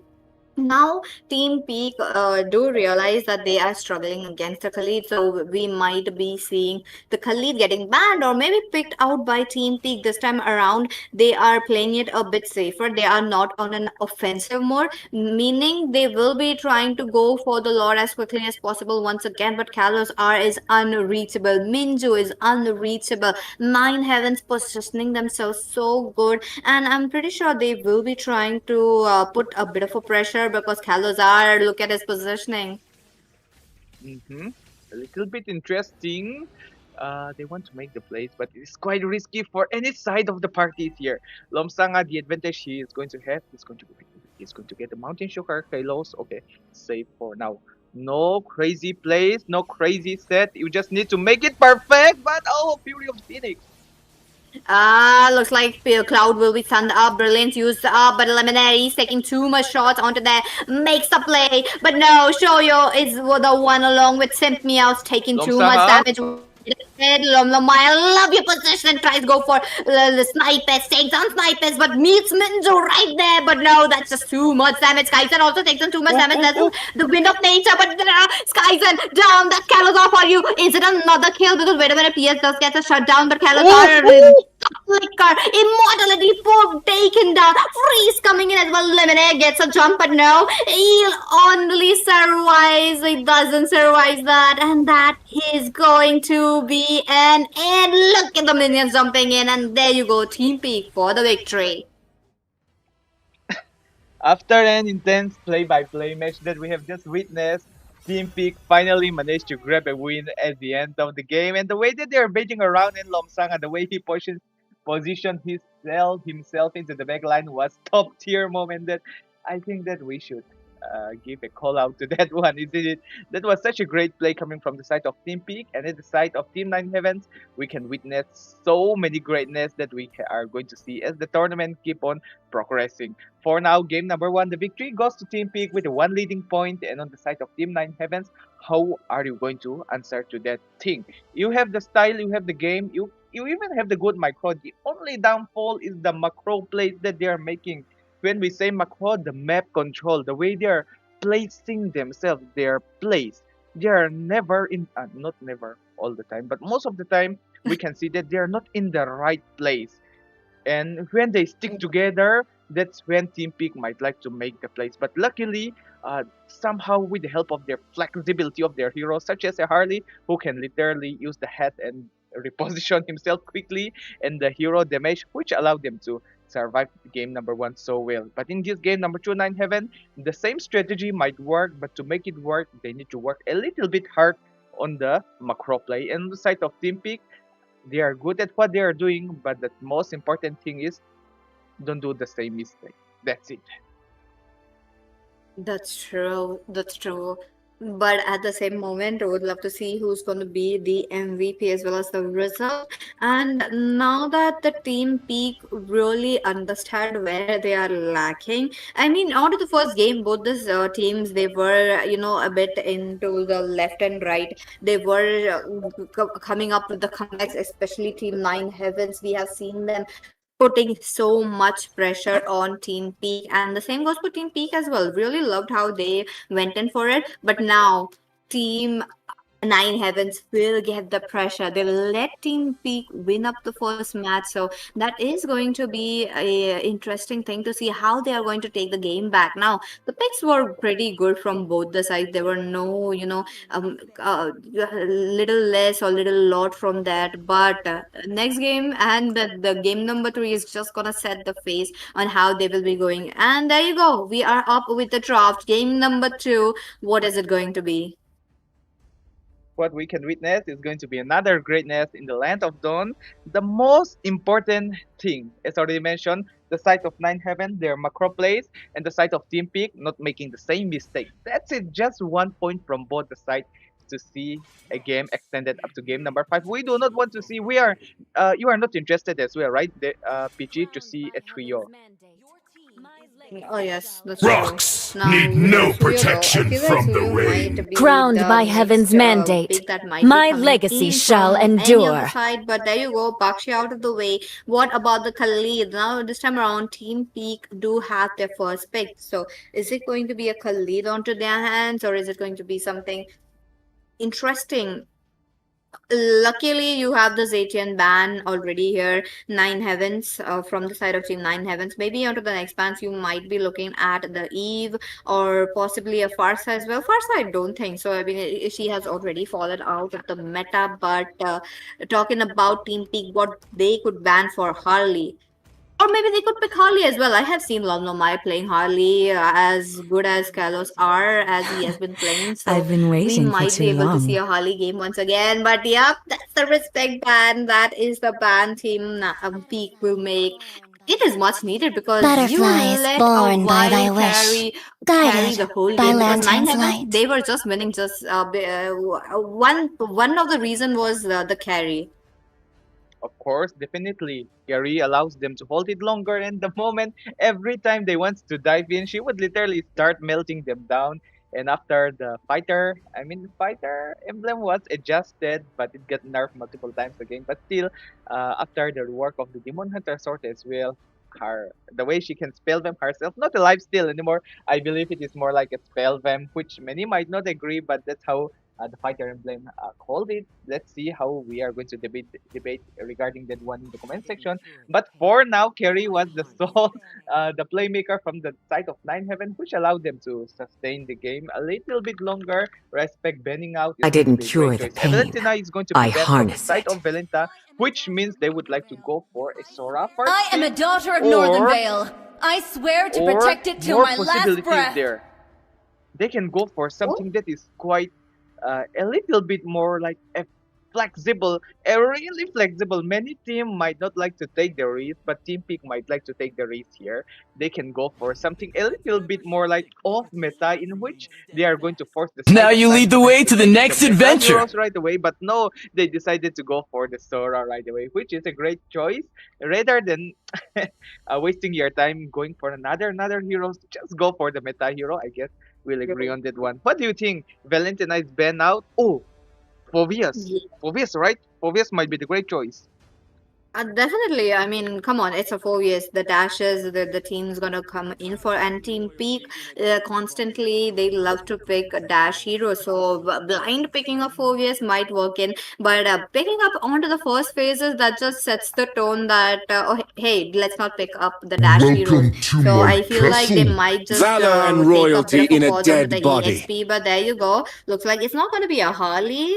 It's gonna be a Grok. I was expecting a Harley gameplay once again, despite they have suffered the loss onto the game number 1, but it's okay. They want to shift it up towards a bit of a tanky hero, towards a fighter jungler, which can have that sustain onto the team fights. But along with that, the Grok. Sand rises when I team give the fight is word. gonna The go Immortal One well, chose but me there to you go, vanquish Team the Peak, shadows no, that plague the this Khalid world. pick is really important for them. They cannot I am survive not the without only that. And one this time bound around, by Luminaire these picks it up. chains. Going to be interesting here. Grok, yeah, I'm a Grok main. I know how the Grok work, and if you play a Grok and if there's a Leomord on the opponent's side, he used to be so delicious. Yes, Leomord is strong, but when it comes to Grok, Grok is so annoying that it is giving a hard time even for a Leomord. So picking both the Grok and Leomord from the side of Nine Heaven, this is a really interesting setup that they are making. But engulfed look at what the side of Team Peak are doing. Grok is quite squishy in the early game as well. So they pick the Khalid, which is going to deal a ton of damage. And Grok, he doesn't have the old skill 1 charge. Like in the olden days, Grok, when he charged his skill 1, his movement speed increased a little bit, isn't it? But no more, he doesn't have any extra movement speed bonuses unless you go for those emblem movement speed bonus, or even a rapid boot is the only way that he could increase his movement speed. So a Khalid can literally punish the Grok so much, giving a hard time for the side of Nine Heavens to play the aggressive gameplay. And on top of that, they are going to have a Suyu. The moment his Scimitar lands it 3 times on the Grok, Lomsanga can follow it up quickly, and they are going to keep on finishing the Grok again and again. That's the strategy that they are pulling it off, but again, a right timing plays coming from the side of Nine Heaven, that is picking the Phobias, which is going to help them so much is that the moment that this Khalid tried to burst it down with the Scimitar, he's going to start hopping around, and Lomsanga, he can't reach the backline, or even giving a hard time to the Grok, and even a hard time against Leomord. Among the Let's see planes what it's going exists to the be. equilibrium, Oh, wait a minute. which Waleed I was banned made up for. along with an Eve. This is a bit interesting to see, because Waleed can counter the Magic Leomord is as well my as life. Phobius in a way, but at the same moment he becomes quite squishy. So I feel like Team Nine Heavens did lose their ban. Like they did waste the ban, but it's okay. It is either way, it's still a good ban. But as of now, the Claude is still open. Harriet out of the way, Carry out of the way. What else? Skyzen can pick up the Granger once again, but the hero is really nerfed. It just really, the meta really doesn't favors that hero anymore. So that's going to be a bit interesting to see if Skyzen picks it up once again. But other than that, what will be that one? Okay, I do believe they did not ban one hero. Yeah, I The guess they southern don't want to seas ban are him. I don't my know. That's their domain. choice for now. But yeah, finally we are going to get the chance to witness Snipes with his Kadita, and in this kind of composition, the hero, even though they are quite fast, a right time tidal wave can literally knocks them up and connects it with a rough wave. But the thing is that Cloud with the Lydia,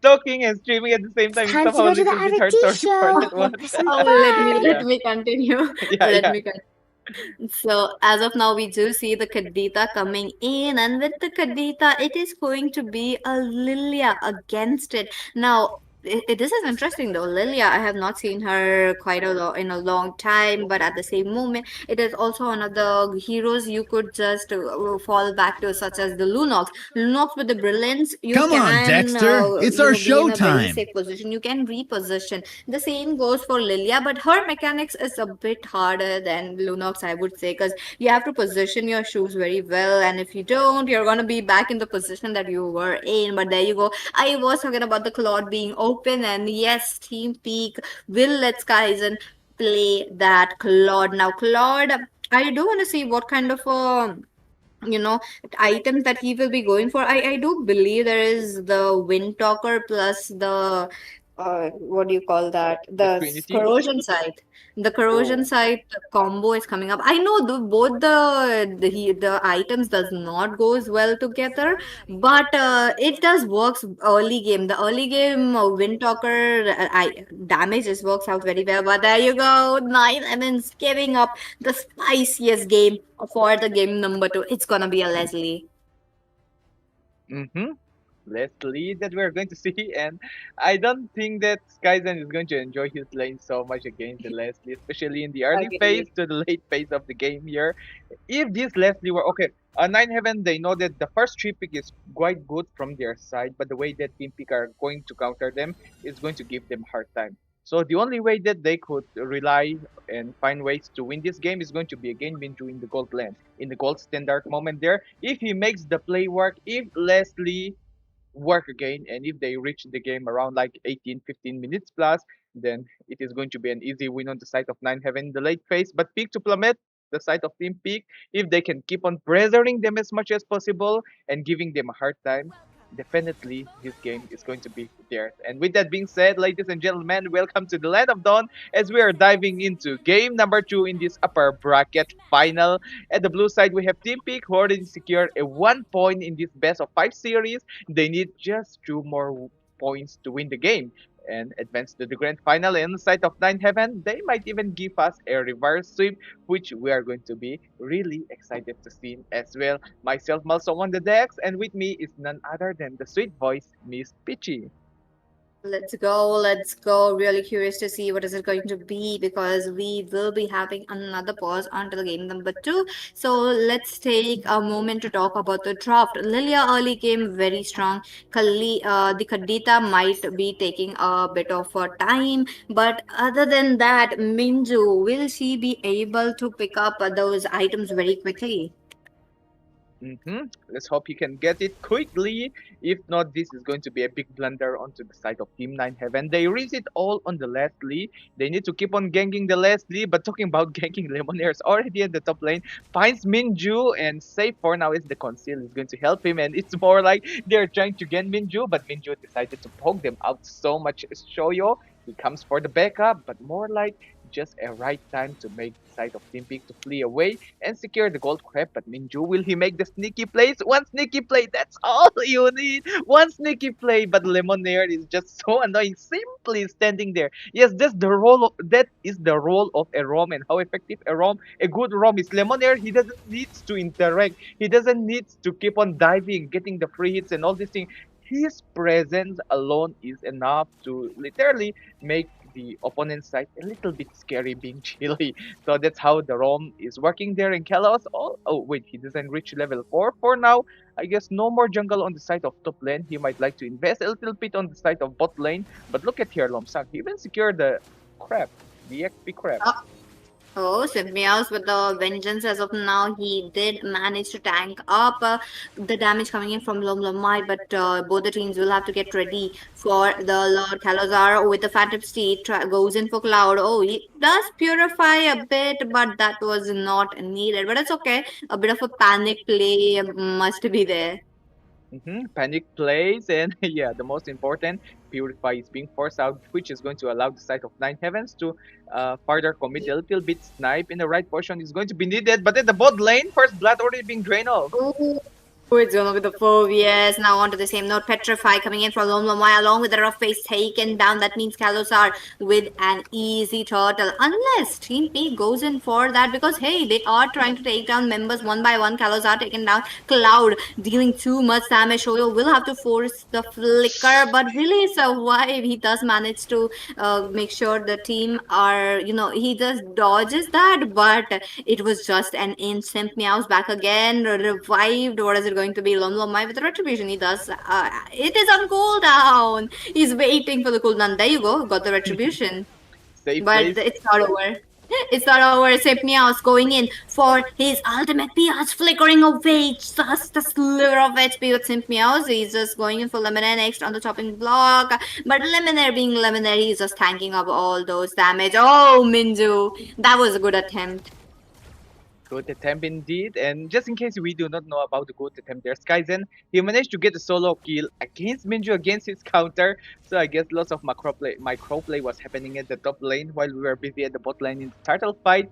And yeah, talking about the turtle fight there, even though Lomsanga got picked off, the side of Team Peak, they did not decided to go for the retreatment. Instead, they just keep on pressuring the side of Nine Heavens again and again. And after they keep on pressuring them, they were slowly forced to be back off, like indirectly, which allowed, which buy enough time for the side of Team Peak to revive Lomsang again. And the moment he revived, he goes straight to the turtle, and even his retribution was on cooldown. Yes, and then he waits for the cooldown little bit and secures the turtle, and that's how the side of Team Peak are controlling this game number one. A little bit adjustment is needed for the side of Nine Heaven again in the macro play. If not, look at here, Peach. Let's see. What is it going to be? Looks like Snipers goes to back off, but no, Kalosar will be taken down along with Shoyu. Now that's the double kill into the hands of Peach. Now I am not quite sure why the Phobias did not turn up towards the team fight, because Phobias was much needed to take that a bit of a damage coming in, but Lomai, he knows what is he going to do all alone against that kind of an HP. I guess retreatment. They need to retreat for now as the turtle is going to spawn here within a few seconds here. Snipe really hovering around the map here. Doesn't know that Cloud was there to literally slow him down. And in the meantime, top lane here, check that out. The first lane has been cleared already, allowing Skyzen to rotate freely. He goes for the turtle already, but in the meantime, lane fight break off. Kalosar taken down once again. Snipers in a very safe position. That's the beauty of Cloud. That's the beauty of Lilia, the hero, because you can come back to the position where you are with the full health. So that means you can jump in towards the turret if you position your black shoes very well. Lamai capitalizing his enemies' buffs and gold as of now. That means he knows that he has to take away as much as gold from Kalosar. Looks like they have swapped up the lanes, the gold laners, and that will be just leaving the Leslie to farm up, because Leslie is not an early game hero. Mid game is just very, very not even a mid game hero, I would say. It's just like 90% towards that late game. Snipers try to goes in for the knockup, but no, doesn't get to manage because the main members, especially Cloud, still has the Petrify, so they are trying to wait for a Petrify combo. Petrify combo, of course. And yes, Snipe, he's the only guy who makes Novaria work in this entire tournament. I believe in game number 3 or maybe 4 and 5, we might even see Snipe finally picking out the Novaria. I guess they are holding the Novaria for now, but still, Snipe, just check out his KD, it is still 201. All the team fight participation is into his side. He's making he's dealing most of the damage, and right now it is so hard for Kalos, a little bit hard in the sense like if he dives in Cloud, the way he's dealing damage is so much, and when the Suyu follow up, he's literally being obliterated. Ooh, Fantasy comes in, but Page, one by one, he's picking up members, trying to give the damage, but no, he himself will be taken down. Skyzen with the Purify body in his own turret, taken down. That is just a lot of damage. Team Peak are taken down 3 members already down. That means Team Nine Heavens are able to tank up that much of a damage that Team Peak are giving in.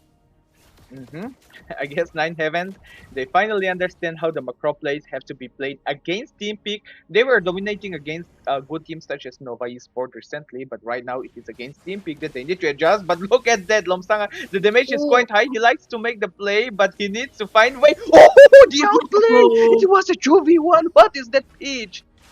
There was flicker. There was flicker from Minju yet unable to. Okay, a face for the safe position, but Snipers though he's trying to take down that one cannon minion, but despite that, Cloud was able to take up that damage from the turret along with Lomlomai. They had to let go of the turtle just for a goal laner, but wait a minute, Kaizen in a very bad position. He has to move back. He's looking quite low. Looks like Lomlomai comes in. Lemonade with the stuns one by one. He's gonna go down most likely, given the fact that there's just too much damage. And there's the knock-up coming in. Simp Meows takes down Lomlomai, but in a way, the Cloud also jumps in, and Cloud does have the damage. Look at that, show you dodging those skills. I don't think that's gonna be possible. Looks like Team 9 Heavens have extended the time and extended the invitation, which is much not needed. Rough phase once again. Kalos RPS, he tries to go for the dark form and thus gets Kalos. That is just too much damage. Wait a minute, Snipers.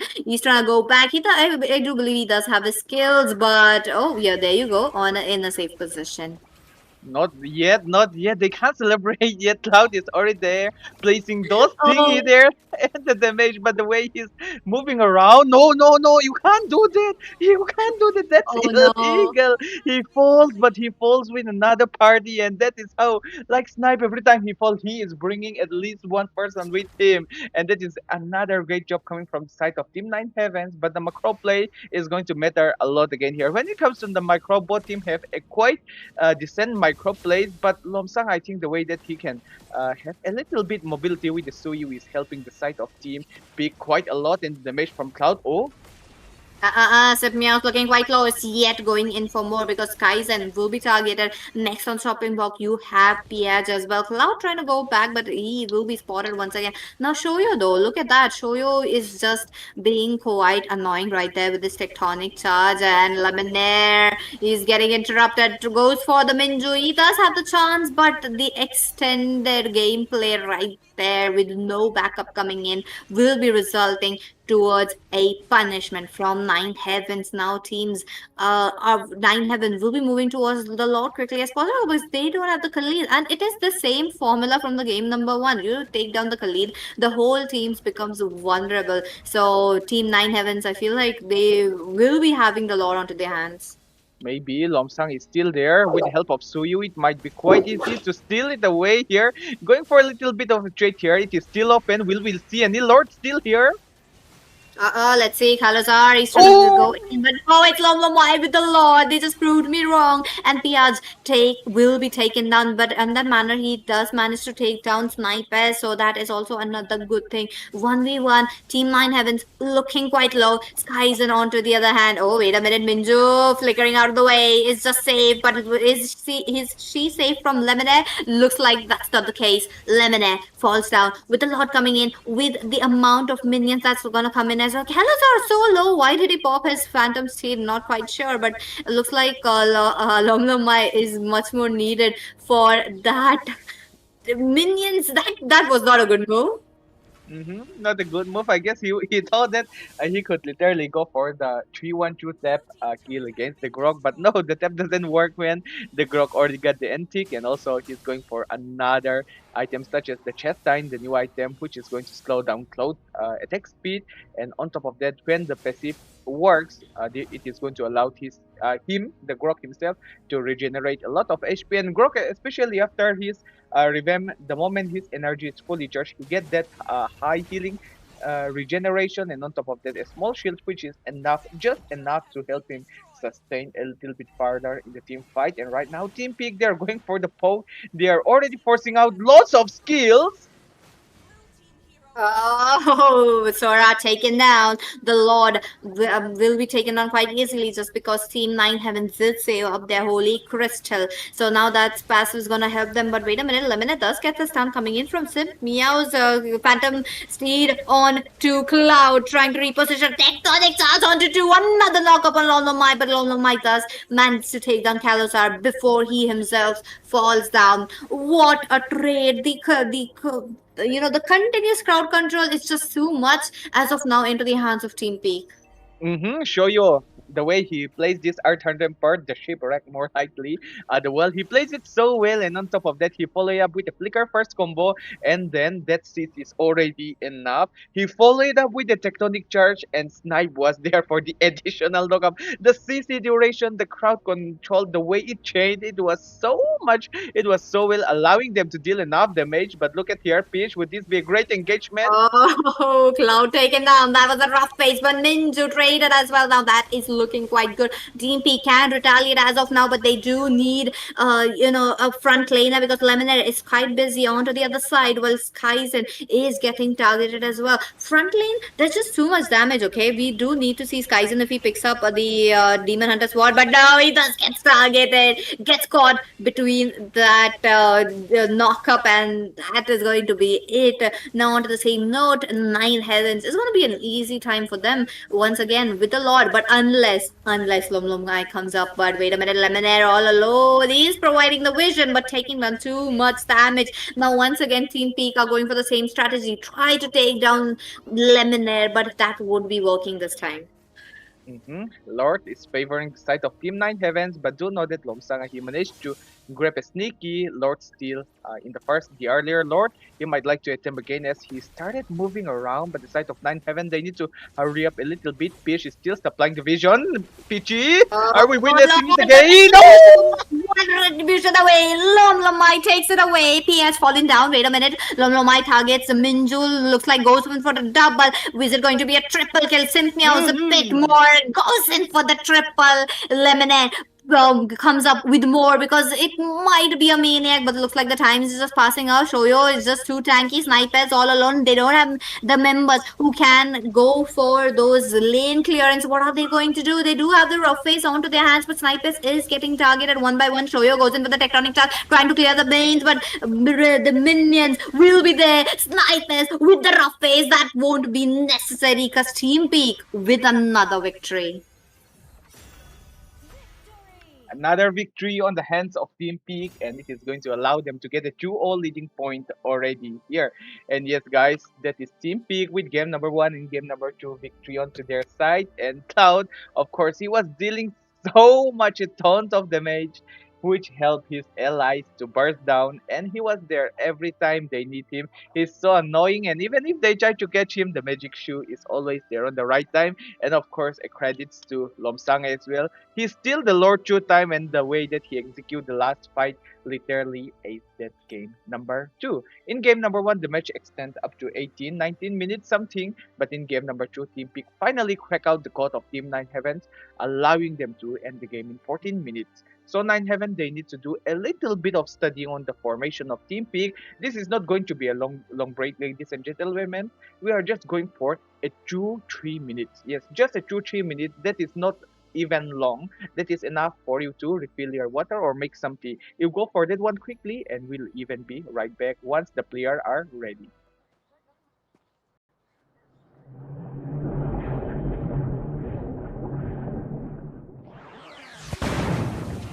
How could I go home when I feel like I belong in your arms? It's like champagne, feel it pouring in my veins.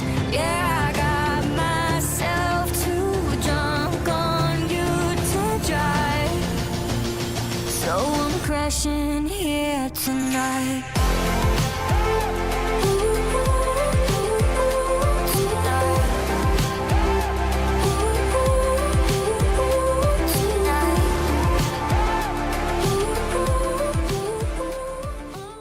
Man tlom si quality tha si athil print na turin du em tuna hianin click print ta ko omni ka anni hianin hei no jersey banner 3D signage 2D signage thil print thei zong zong kha chun print thei a chu chu tuna chunga lo en chinang click print hi jersey siam lama hianin an lo sang follow to kani chu hei call in ang renga hianin an mani hi an kutnu mam ba ka hei a smooth ba ka khanin hei perfect fup ti ang vel kha om ve lo ba ka an mani a professional di kha share lot to ka jersey chang chang khan lo a khoina sala to kani chu ke ni pon ke ni MFN Women's Club te po khanin kan han siam tir nga lamo asan chu an kutnu kha amoy lu tuk ringot chonin aduda chon tu na mi 3D signage kan ti ang khani a banner kan ti me mizo hi chan banner hi kan ti veka hetiang a 3D ang te chon hei mizo creator fest anti te khan hei nang mani khan in customize theya a eng chi te eng lo chi te Judy signage kan ti ang chi te chonin hei hetiang dora kan tarlo ang chi te po kha anti theita ni chmo tlom si thasi khan an lo siam sak don chewa chonin tunami marble emo granite ta enge laser engraving kan ti ang khani ta hei hi ati dan hi karon mu shim shim chewa mu nom tham ema I chonin hei hi kan mangai kalta te ti ang te chon thil shed reng na ta na kan hei kan punchin ti me ang khati ang kha ni ta hei po verify de winan ti theya momento ti ang te momento te po hi a customize thei ve ka momento le gpay and print dan hin ang ti ka chok bo tu na mi ang hen an print ta ledara thil print kan ti ang te ti ang te po sial do khan an lo chwa don chewa chon no thil print kan ti ang te thil ti pui ni ti ang te ba ka kan chung kwa pek tur present ti ang ate po khan an nei chala to kani chu a print thei chi to phot ka chu an ni click print te hian an ti thei ranga an mani hi Temple Square tuikwal south an oma phone number kan tarla na po hen an biak thei ranga in lova bel chiang don nya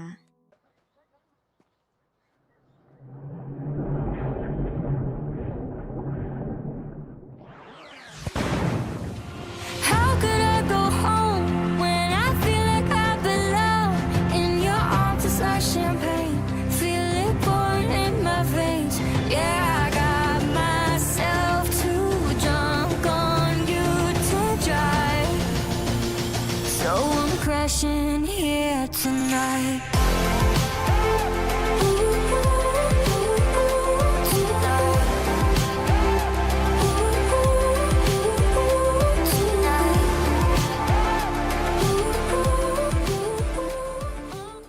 man tlom si quality tha si thil print na turin du em tuna hianin click print ta ko omni ka anni hianin hei no jersey banner 3D signage 2D signage thil print thei zong zong kha chun print thei chu chu tuna chunga lo en chinang click print hi jersey siam lama hianin an lo sang follow to kani chu hei call in ang renga hianin an mani hi an kutnu mam ba ka hei a smooth ba ka khanin hei perfect fup ti ang vel kha om ve lo ba ka an mani a professional di kha share lot to ka jersey chang chang khan lo khoina sala to kani chu ke ni pon ke ni MFN Women's Club te po khanin kan han siam tir nga lamo asan chu an kutnu kha amoy lu tuk ringot chonin aduda chon tu na mi 3D signage kan ti ang khani a banner kan ti me mizo hi chan banner hi kan ti veka hetiang a 3D ang te chon hei mizo creator fest anti te khan hei nang mani khan in customize theya a eng chi te eng lo chi te Judy signage kan ti ang chi te chonin hei hetiang dora kan tarlo ang chi te po kha anti theita ni chmo tlom si thasi khan an lo siam sak don chewa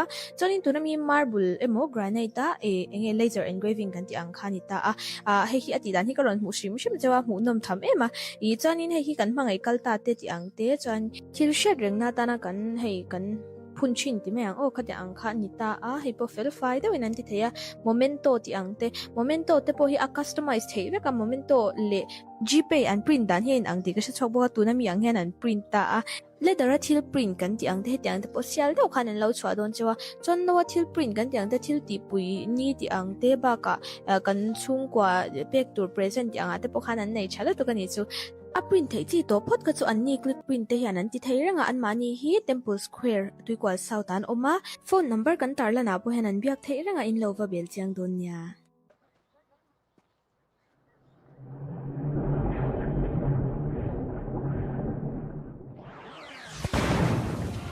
How could I go home when I feel like I belong in your arms? It's like champagne, feel it pouring in my veins. Yeah, I got myself too drunk on you to drive, so I'm crashing here tonight.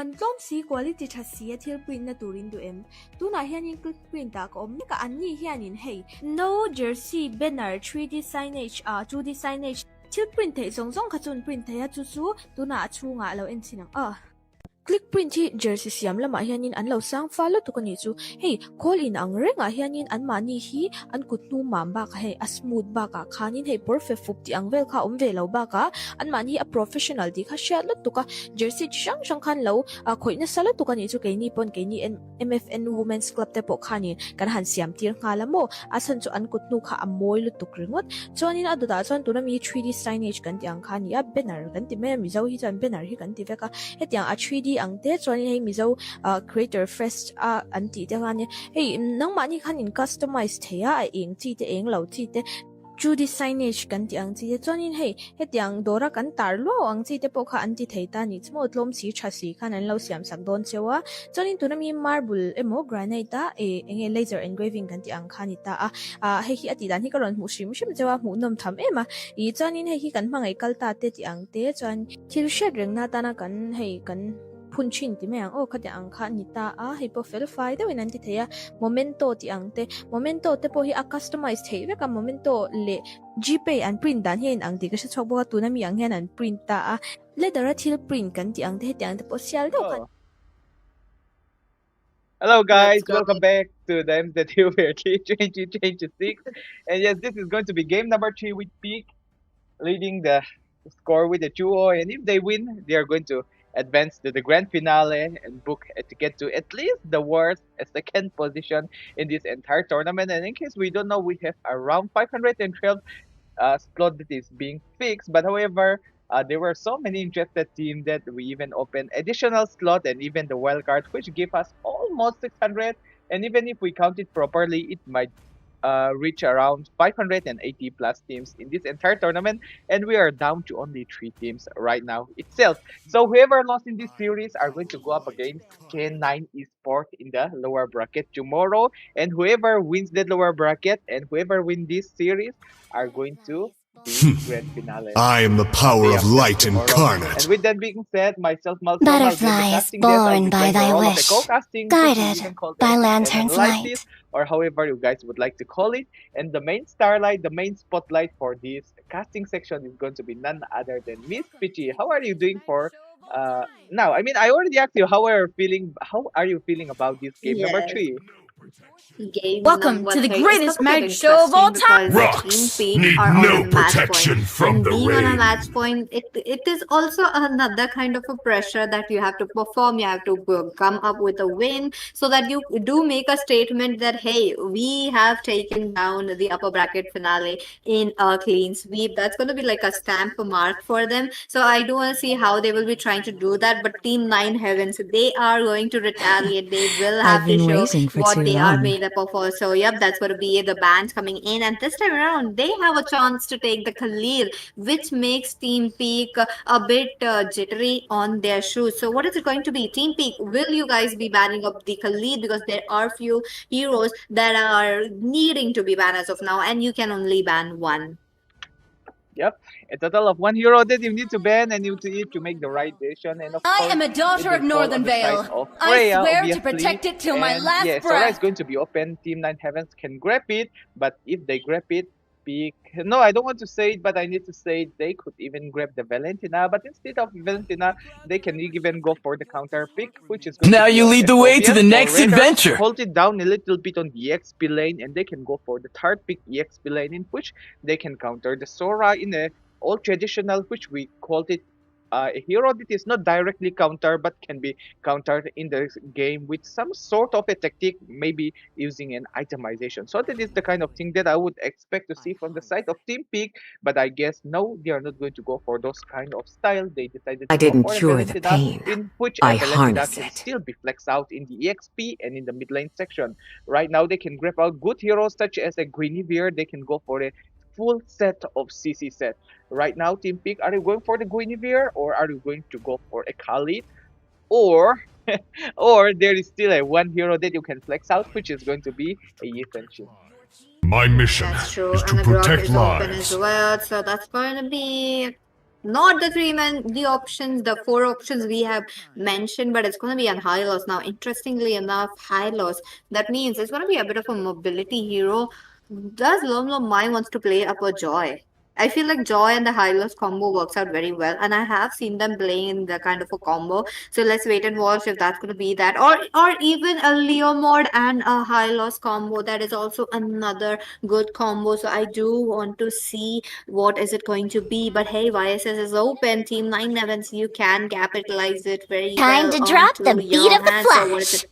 Oh, Come on, Dexter. It's our not the showtime. team I wanted to see the Joy, but it's okay. It's still a good hero. Again, it's not a meta hero. It's been forgotten already. So early game, Joy does have a lot of potential, and early game Nine Heavens do need that carry the potential that they could carry over to the mid to the late game. So let's see if they can do it or not. But on to the same note. Team Peak will have to pick up one last hero. Is it going to be an EXP laner or is it going to be something like an Harriet? Because Harriet is such a good goal laner against a Claude. But at the same moment, Sniper team ready. fight wise, Give me a I target. am really curious to know. But they are pulling Uno reverse Malswarm. Yep. Leslie, these are the no. I don't think Nine Heavens would ban out the Leslie. Picking Leslie this early, it is going to narrow down their jungling pool. But it is going to be Lomsang. His hero pool is quite wide. When I say like the hero pool being lowered, see Nine Heavens they already picked their jungler Joy. Joy can't be played flexible. It needs to stay fixed on the jungle section. Some might Yes. we have seen some Joy at the mid lane, but it is a rank game. This is a competitive scene. Uh, right now, Nine Heavens are The going straight southern with the jungle seas ban. They are can even go my for Hilo. No. domain. Ascension ban wouldn't be valid. They can ban lots of hero. Some say that if Regin counter a Joy even counter a Regin, that kind of tactic can even happen. So Nine Heaven, what hero are they going to ban out? Firstly, here comes the Valor Leomord, the and jungling ban royalty out, in a dead and a body. Kadita. Wait, if a Kadita is banned out, which means Valentinamit is even confirmed. Looks interesting Yep, so that's far. true. Mid lane, you are having a Valentina. Now, again, Valentina does have the chance to pick up Sora's ultimate as quickly as possible, but at the same moment, that is very much team fight reliant, or that is very much initiation reliant. While Hylos might not be the initiator that they were looking for, Valentina might be doing that, but at the same moment, Valentina will have to rely on her flicker a lot, so she cannot be always coming up with Sora's ultimate onto the team fight. So that's going to be an interesting gameplay to see how they will be managing Valentina because as much as I've seen, Valentina always comes up as the fourth pick. There are the image is there, but I'm forgetting the hero name. I guess So, there's no more ban section. Yes, so you is valid, but I think yeah. we are safe to say it now. The side of Team Peak can finally grab a fanny. Oh, yes, they can. Mai, come on. We need a funny gameplay. It's a very good game. Like there's not much of crowd control as well. There's no Harley as I well. will So choose you my own can go path. in for the Faddy, but no, before that we will be getting the all or onto the EXP lane. So Nine Heavens, they got the matchup the Sora versus Arlet. Both of them very team fight oriented, so that is going to be there. But Nine Heavens, they do need one more crowd control. What is it going to be? I do feel like Minotaur might come up. It's a very underrated hero, and I have not seen much teams playing it. But other Payback. than You are facing a cluster. the Minotaur, but okay, Ah, that is completely different than what we were expecting. Gushon Yes. in the upper Oh, bracket final. If this work, he wants to try the Minato skill, I feel like, or does he have it already? I mean, hey, it's Longo Mai. I feel like he already has it already. but yeah, let's look at a bigger picture. Joy, if she wants to secure a kill, she needs to make the play. Like she needs to run around firstly to activate the electrifying beat, which would take like 1-2 seconds. But for Gushon, tap tap tap, and they're done. If a Joy is going to work, then maybe we're going to think on a bigger picture. Yes, even the Gushon can work. And the side of Team Nine Heavens, they do not have a solid hero that can actually disturb Cushion's jungling. Like even if they try to disturb it, they even have a high loss and a Valentina who is going to terror even the glue. So I think at the end of the day, this is an alright setup coming from the side of Team Peak after all. But Gushon, the last time we see Gushon, it failed miserably. It dies 9 times in the upper bracket final. Let's see how it works. Let's see. Once again, the teams are all ready. This is going to be the draft, ladies and gentlemen. Do put your prediction if Team Peak gets it over in a clean sweep, or is it going to be Team 9 Heavens going for the reverse sweep? Because hey, anything could happen. This is the Mobile Legends 5v5, so really curious to see. Once again, Hazard will be having a bit of an annoying time against Eden Hazard. So, oh, they did swap up both of the goal laners. Fresh leg on both parties. If you're going to solve your gold laner, of course we are going to bring in another fresh leg to make it more interesting. Yeah, I guess both the marksmen were giving us a really good show in game number 1, game number 2. Let's see how the new fresh leg and the gold lane are going to change the momentum in this game number 2. Particularly in the mid section, we can see that Lemonade and Cloud doesn't have any much difficulty clearing the lane for now. But let's see, right now Snipe already reached level 2, going straight to the bot lane. Whoa, first blood. There you go, Eden Hazard. Take him down. That the bait was very well played out. But I'm not quite sure why, the Snipers though, really good hero, talking about the Farsa, but why against a Valentina? Valentina could pick up the ultimate quite easily, but Lemonade this time around tries to comes up with the slows down. Oh, He's looking low. Cloud thus gets to manage to get a kill, but Kalazar, will he be able to? Okay, he did miss up a dash, so that's not gonna be there. Sniper's looking quite low. Stun is there on the Cloud. Cloud, what is it going to be? Dashes in, gets Snipers. Team Peak with 3 kills onto the early game. And the hero that they are using isn't that kind of hero that can secure a kill that early. They go for a lineup that is not super burst. It is a DPS based hero in which you need to get enough time. You just need time to build up your damage, and you deal damage. No, they just did it so well and they executed. And right now bot lane, Hazard all by himself going to get sandwiched perfectly on those electrifying beats, and Hazard is going to have a nice time in the gold lane. He's going to dig up those gold, allowing him to get a slight, not just slight, a huge advantage, as Eden Hazard is so far away. The first turtle pops in. Let's see. Minato, will he be able to get out? Because Sora will be there to capitalize that kill. Now, onto the same note, it is the turtle. That means Joy does have the upper hand. I feel like, the Joy versus the Gusion, it is definitely the Joy will be having that mobility plus the retribution power. So, let's see if Team 9 Heavens picks up that turtle as quickly as possible. But onto the bottom lane as well, they are poking each other.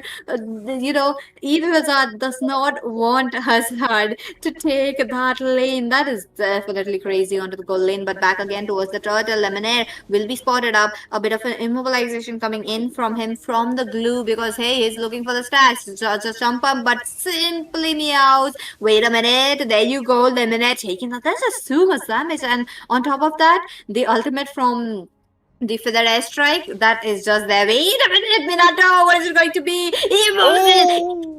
Sliver of XP, but with the retribution. Oh, without the retribution, he was able to manage to take down the birdie. That is definitely crazy. But okay, once again, Team Peak for the neutral objective. Simp Meows, will he be able to take it away? Because Piaz jumps in, he does have the final slash, waiting it up. Lomlomai looking quite low. On top of that, he takes up the turtle, takes down Sora as well. That Feather Strike from the copycat was just on point. And on top of that, the combo was quite smooth. Rather smooth than I expected, because the first 2 combo didn't land in so well. But this time, the other chance that we get, it is smooth. Eden Hazard. Okay, mega killing streak for Kalos. And yeah, if he keeps on getting those kills again, look at the itemization. He almost completed the Genius one, so is Gushon. But yeah, he's going to get a slight with the help of 100 gold plate that he has. And oh, wait. Is this going to be a retry battle? Oh, Oh, that was an early retreat from Mai, but yet Kalozar did not jump in on time. He was kind of afraid that he would get comboed on his face, but wait a minute, down to the top lane, Sora taken down. Eden Hazard thus gets a bit of a movement speed right there, but the Faraday strike too much damage trying to the back lanes once again. Eden Hazard taken down. Hazard, that he's just dealing too much damage. Kalozar, do you see that HP? Crazy gameplay from the side of Team Nine Heavens, who is constantly snipers once again. He's trying to see that combo did land upon him, but yet Lomlomai did not choose to jump. Yep, not worth it as the turtle is going to spawn within a few seconds. And going for a suicide mission, especially if you're a jungler. Oh, okay. Once again, look at that! Snipe is taken down. This time he did have a flicker and yet did not go for the flicker play. But it's okay. Looks like 15 seconds left for the turtle to come in while Lumlumai is farming up. Now, it is kind of interesting to see that the Gushin did not went for the Sky Piercer at the first item. I do believe maybe onto the second or the third we might be able to see. But he's getting attacked. He gets away, but Kalos are finally sleep onto him. 1 HP away, but the turtle did the finishing job. Or Piaz, on the other hand, he's trying to get away. He's trying to seek asylum from his teammates, but he is safe as of now because Shoyo is targeting his Simp Meows as well as Snipe is looking quite low along with Cloud. Cloud picks up the ultimate from that Sora, but Piaz, what is he going to do? That is just it's going to be a bit of a damage coming in from the glue, but the glue though in a bad position. She should have gone out as quickly as possible. I guess he accepted his fate, rather stay on Piaget as long as possible, just to disturb and allowing his allies to get enough free farm. And yeah, talking about the free farm, their retribution, he already used it, so Kalos can freely secure the blue buff onto their side. And yeah, in game number 2, let's just have a quick recall on game number 1. In game number 1, we extend the game to 19 minutes, and in game number 2, it was narrowed down to 14 minutes, which means that Team Peak already crack the code, break the code of Team 9 Heaven. So in this game number 2, we have seen a little bit of hero that they are comfortable. Like even an Arlot goes for a little bit of a damage build and jungling Gushan, which clearly know that Team Peak are quite confident against Team 9 Heaven now. Like they won't take the risk that easy, isn't it? But look at here, Kalos going for the electrifying beats. Oh, Eden Hazard looking in a very bad position will be taking down that Kalazar for you with his electrifying beats. Just making sure to mark down the goal laner. Eden Hazard, am I saying it correct? 171. Yep. What it is 171. My goodness. The amount of times he got targeted is crazy, and on top of that he is on flicker, and the flicker cooldown is not being easy on him. So that's gonna be there. Kalazar is getting targeted by Lomlamai. Lomlamai thus managed to get him back for killing his lover Leslie. I guess it's more like a romance battle after all. It's 12-11. Talking about 171, yeah. It even shocked me to see 171. Like, what? I just realized was Eden Hazard feeding the entire time, but the allies, the backup is quite fast.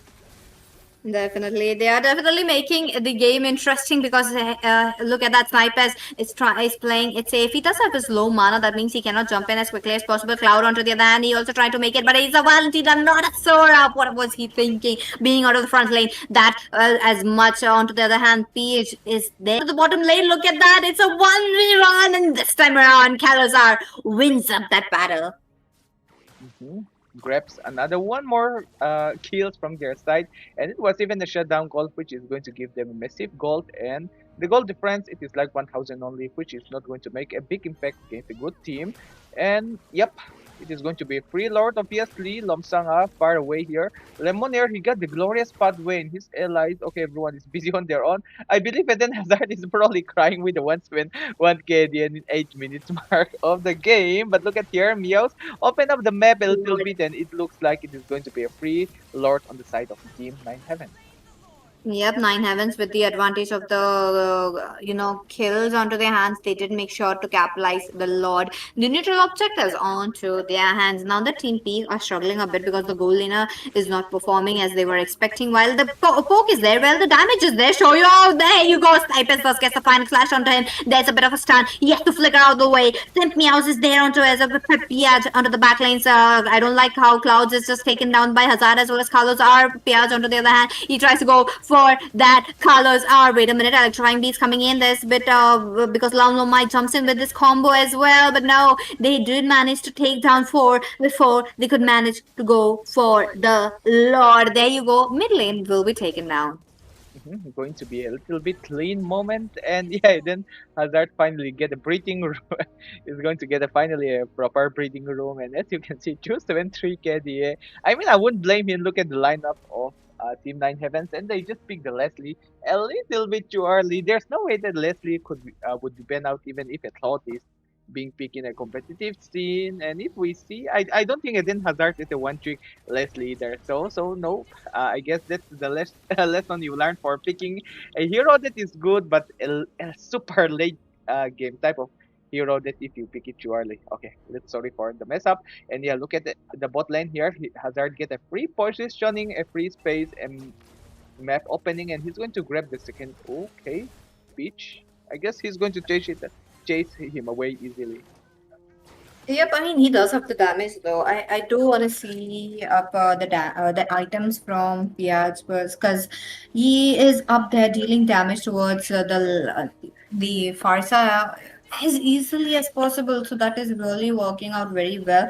But Lumlumai being quite fast enough that he knows that his jungle will be swept away from Nine Heavens. He is also doing the same. So let's wait and watch what is it going to be. Now they don't know where Lumlumai is. So that is going to be a bit of a problem because Shoyo has to open up. But before that, Lemonade is there trying to distract them. Lemonade looking quite low. Lumlumai did get spotted at Hassad. He tries to go in. But no, BMI for the rescue. But onto the same note, Lemonade dealing a bit of a damage, but taking them too much because Hazard is the one who takes that kill. Cloud onto the other hand, not liking that. Piazzi tries to go for those stunts, but doesn't work out very well into their favor. Hazard is thus getting damaged by that Leslie. Simply house. There you go. Cloud jumps in once again, and Hazard, he's the only one member once again left in that team fight. Only member left for now. And talking about Hazard here, we got Hazard as a gold laner, and the other Hazard is even a gold laner. It is a battle of Hazard. One is Hazard and one is Eden Hazard. And talking about Eden Hazard, he's one of a soccer player, football player who used to play in Leslie. During those time, I used to watch football. I think I was still in the middle school, like class 5, 6, 7. He was playing at Chelsea, but I don't remember. Like, I do not have any more update regarding the football. But let's see here. As the Lord spawn, both team might like to make an incredible play, or if the side of Team 9 Heavens done it right, this is going to be the way that they could get the first victory for tonight's game, or Team Peak if they done it right. I guess this is going to be a grand finale ticket being booked by them. Yep, and talking about both Hazard, both are really, really dangerous. The heroes that they have picked really scales up quite a lot. So look at that damage being dealt, and yup, look at that fight being broken down. That means Team Peak are baiting those kills. Kalos are already with the electrifying beat. That means they still have like 10 to 5 seconds. That small window to jump in, but lack of vision is going to be there. My stand up, Lemonade onto the damage, but no. Cloud will be the first one to fall down. Unstoppable for Azad. He tries to goes in for more, but even the Zad is getting targeted. I don't like he's just trying to go in once again, but Lomlomai for the rescue. He is there. Pays onto the same note. Lomlomai finally shut down this time around. And 9 Heavens once again with the Lord. Lord into their side, and this is an eye opener for the side of Team 9 Heaven. They need to play the way Team Peak are playing. Like, see, Team Peak, they are playing with confidence. They are so aggressive. Not the fact that they are having a better draft also, but still they are playing the game. They are controlling the game. And 9 Heavens, they are the one who is controlling the game now. They force themselves. Even if Farsa, your mage, is being countered by Gushon, use a flicker in front of a fusion. That's how confident Snipe is. Now that his ally get the confidence just like him, this might be a 1-2 on the side of 9 Heaven. If they push it right, the Lord is marching towards the bot lane. All the parties of Team Peak are so ready to defend, but at the same time, Team 9 Heavens are going to have a slight advantage. Let's see, will this be game over or an extended match? Let's see, what is it going to be? Because the Lord, they'll have to go on a defense mode. Team Peak. Oh, they take down Hazard. That is actually 10 on 10, given the fact that they need to make sure Hazard does not comes in with his ultimate. But as of now, the minion pressure is just building up while the team is really busy on clearing that. That means they cannot go for a fight as quickly as possible. But Eden Hazard is farming up. His critical damage is coming up as high as 1k. But the problem is there is just too much. Oh, conceal play coming in from Lemonade does get spotted out because Snipers makes that move onto the same note. Simp Meows onto the bush. He goes in and Eden Hazard does gets caught up right there along with the Snipers. The feather dash strike, that's just going to be damage on damage while the team moves back. Kalos are trying to target Lom Lom Mai as quickly as possible. Lom Lom Mai along with that Blood Wings is safe, but I don't think Lemonade will be safe because the front laners are already taken down and Shoyo will be taking down the tank. What are they going to do? They do have the leverage to clear out the minions, but they don't have the chance to lose the inhibitor. If they lose the inhibitor, it's going to be quite hard. Okay, Feather Strike comes in for Lom Lom Mai this time around. Once again, Piaz into the back lanes. He's trying to delay those minions, but in that manner, he will be losing his life. Wait a minute, the minions will be taken off. The cannon minion still remains while Eden Hazard spawns in along with Cloud. They do, but Eden Hazard does get targeted once again. Goes back to the base at the very right moment, and they lost the inhibitor. They lost the inhibitor, and yeah, Team Peak, they're going for the confidence drafting phase. Like, they're just a little bit confident with the lineup that they are making now, and yeah, they are getting the result of the wrong lineup that they made. This would be a big disappointment. Wait, Lomsanga is here. Lomsanga! Oh, this is a one-shot combination. And look at here, Snipe and Kalos are going for the revenge, and okay, Natalia. I guess a right decision making from Lomsanga. He was reading the map.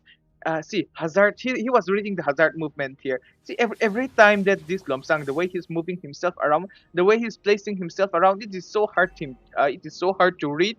And I mean, if I was even a gold laner, I would do the same, fall for that bait that I would never believe would happen. But for now, Lomsanga, his portion is being revealed. That's true. Let's see. Snipers once again with the Feather Air Strike trying to make sure Team Peak doesn't attack. But Kalos goes into the back lanes. Gets Crucial. That's just crazy move coming in from Kalos because they know 9 Heavens wants to come up with a reverse sweep. That's going to be a crazy gameplay. But because if they do win out this match, that then but oh, Cloud does picks up the Simp Meow's ultimate. That's going to be the Sora. But they are delaying a bit onto the Lord. Wait a minute. What's happening? Let me Kalos others get stunned up. But the freeze will be there, and final slash onto him, taken down. Not quite sure why they're delaying the Lord, but onto the back lanes, Eden Hazard does gets targeted, flickering out of the way. He moves into a inhibitor turret, but Lemonade, will he be quite safe enough? No, the Hazard for the double kill. Oh, it's not over. Oh, look at the HP! The HP that he's regening while he is just freezed up. That's crazy. Piaz, on the other hand, he is dealing quite a lot now. On the other hand, Simp Meows gets away safely. But holy shit, Team Peak, the damage is just peaking as of now.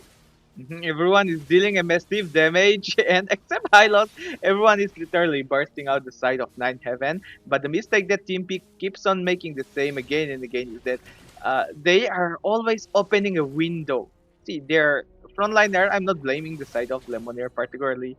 He's playing a Hylos, but he never stunned the Joy perfectly. I guess it is a little bit hard to stun the Joy when he makes the backline entry. Like recently, when Lomsanga dies, he just dives in. Kalos just goes straight in as if he was a Lancelot, dashing inside using a puncture. Let's see here, Lemonade, will he go for the protection or the engagement? The Lord spawned. This is already 18 minutes of the Lord. Whoever takes it might be the one who decides the game. Ooh, close call, close call. This really calls in for a bit of a deja vu from the game number one. This time around, Nine Heavens out, definitely coming up with the comebacks. But wait a minute, what about the Lord? My positioning himself goes in for snipe and gets that. That is just crazy. Cloud onto the other hand, taken down into the Anthropazar. They don't have a retaliate because Kalos are taken down, and it is going to be Nine Heavens with the Lord and Piaz. He's trying to go back, but will he be able to? Because hey, Hazard is gonna get attacked. He's trying to regen up, but no. Shoyo for the rescue as well. The Lord's gonna come in. They just lost their member, especially Cloud, because Cloud was much needed. The Valentina Storage is gonna jump in as quickly as possible. Mai positioning himself once again, trying to take down Hazard, but I don't think it's gonna be possible because the Lord is just gonna jump in. The minion pressure is just gonna ride high up. Lemonade tries to drag the Lord right there onto the other minions as quickly as possible, and there you go. A defense is really looking good, but Simp Meows with the the magic defense as well. So he is the sustaining a bit. He goes in. Eden Hazard tries to, position herself very easily, and it is going to be Simp Meows taken down. Wait a minute, Hazard, he does have the immortality freeze already used up. The crystal is being targeted. Just few minions left, and there you go. Team Peak lost every in the Barabar Cloud though. Oh my goodness, Snipers, what a damage we are. Okay, Eden Hazard taken down. Nine Heavens. Is this going to be your win? Because hey, Piaz is just standing around. Yep, nothing much he can do for now. Is game number 3. That was quite disappointing. Don't want to say, like, they celebrate too early the side of Team Peak. They should have go for like a regular lineup that should actually work rather than going for the romance of Leslie and Gushan moment. I mean, yeah, in our life, relationship is important, but to build up the career and inside of the game when you're playing a competitive scene, I think this is a little bit too risky. Even the fact that getting the MVP does matter, I believe. On the side of Nine Heaven, their seriousness, their consistency might eventually take us to game number 5. But for now, the same goes to the side of Team Nine Heaven. They can't celebrate what they have just achieved because this is just a 1 point onto their side, as Team Peak already secured 2 points already, in which they need only 1 more point to take the steering. For now, Team Pichi, I was trying to say Team Pichi, sorry. Pichi, do you think that Team Nine Heavens are ready in their fullest form to beat Team Peak in a reverse sweep? Highly possible. The way that they are playing, my goodness. In a way, Team Peak really brought up their whole family onto their side. You have the Valentina. I do believe she does have a relationship with a Gushin. I do believe it's a grandma, but I'm not quite sure. And you have the lover as well, the Leslie. They were trying to summon up the whole family. So, and unfortunately, it did not work out. The family doesn't win. Like the family power, the power of family did not work out. Mm-hmm. And yeah, let's not forget the power of friendship. You need the power of friendship when you are playing with your friends. You need not the power of your family relationship. For now, yeah, keeping that aside for now, let's dive in straight into the Rocks draft. need no protection from the rain. Baxia ban, another, let's predict, a Jujin ban, and also going to follow up with a Freya ban. Like the jump is somehow so obvious. We are expecting to see a little bit unexpected, but the risk is high. We can even expect hero like a Kali to be banned out for now after seeing the kind of plays that they would like to play. But again, Butterfly if is they're going to born make by that thy much of wish, team fight, they should have guided just by gone for lantern's Angela, light. Lauren, Alucard combination. But again, it is a competitive scene and it is already the upper bracket final. Both team needs to make a really smart decision, or else, like Team Peak, they just learned I hope they just learned their lesson in that previous game. And Nine Heavens, I like the fact that they just keep on being consistent, and the consistency take us to game number 4. Let's see. What is it going to be? Baxia, the Zushin, the Sora, the Freya is going to be one of the constant bans coming in from both the sides. So you won't be seeing that open unless this game, Freya, any of the team opens it up. Very less chance, but let's see if they do, ban it up or not. But on to the same note, Team Peak. Will they be banning the carry and the color because they were Crowned having by a bit of a heaven's trouble, mandate, the my last game legacy with shall the color? endure. So will they be taking it as the first pick onto their hand? So that's going to be interesting to see. But other than that, I love how the Farsa was dealing damage the last game. It was crazy. Mm-hmm. And talking about Farsa, I like the confidence from Snipe as well. He used flicker in front of Egushan not to escape but to kill him. And Now then you lead the way to the next confidence adventure. level was so high, and that is how you play the mage or even just anything, okay? Any hero that you play, you shouldn't use a flicker for the disengagement. You should use as an engagement mechanism. Why you always expect a roamer to use the flicker to engage and you use your flicker to retreat? That is selfish. If you are expecting your roam to use a flicker to engage, you need to use the flicker as well. And that is what Team 9 haven't just proved to us in that game number 3. This game number 4, I am so excited as Team 9 Heavens are finally pumping up their confidence. And yeah, but I believe, I would not say the particular hero, but I'm expecting to see one I'm particular born hero with that was talent. banned in game number 1, by the way. Let's see what is it going to be now that the team is moving forward on banning up the Sora. The Valentina might not be there, but yep, no Valentina in game I coming am a in. daughter of Winner is Northern on the Vale. way. I was swear to expecting protect it till my Khalid, last but breath. it's okay. That is also another good ban because you can play it on flex, and the Guinevere can take up 3 roles, so that is also a bit of a crazy hero that we have. But there you go, Freya will be banned 9 heavens. Now they do have the leverage to pick up the Claude if Team Peak managed to get the Khalid as the first pick, but will they be giving out the Claude once again? Because the goal laners have been changed, and Team Peak are definitely having a bit of a problem. Mhm.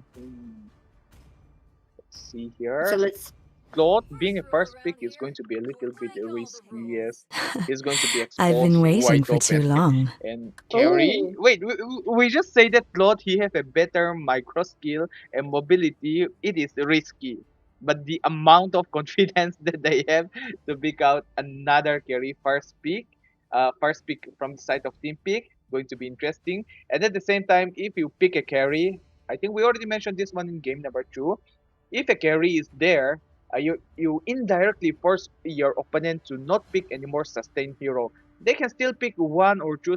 One sustained hero is max. You cannot pick more than one sustained hero. Like sustain in the sense like a really sandbag type of hero with a high HP, high defense type of hero. You can't pick it anymore. You just need to go for flexible hero so that carry have a hard time shooting you.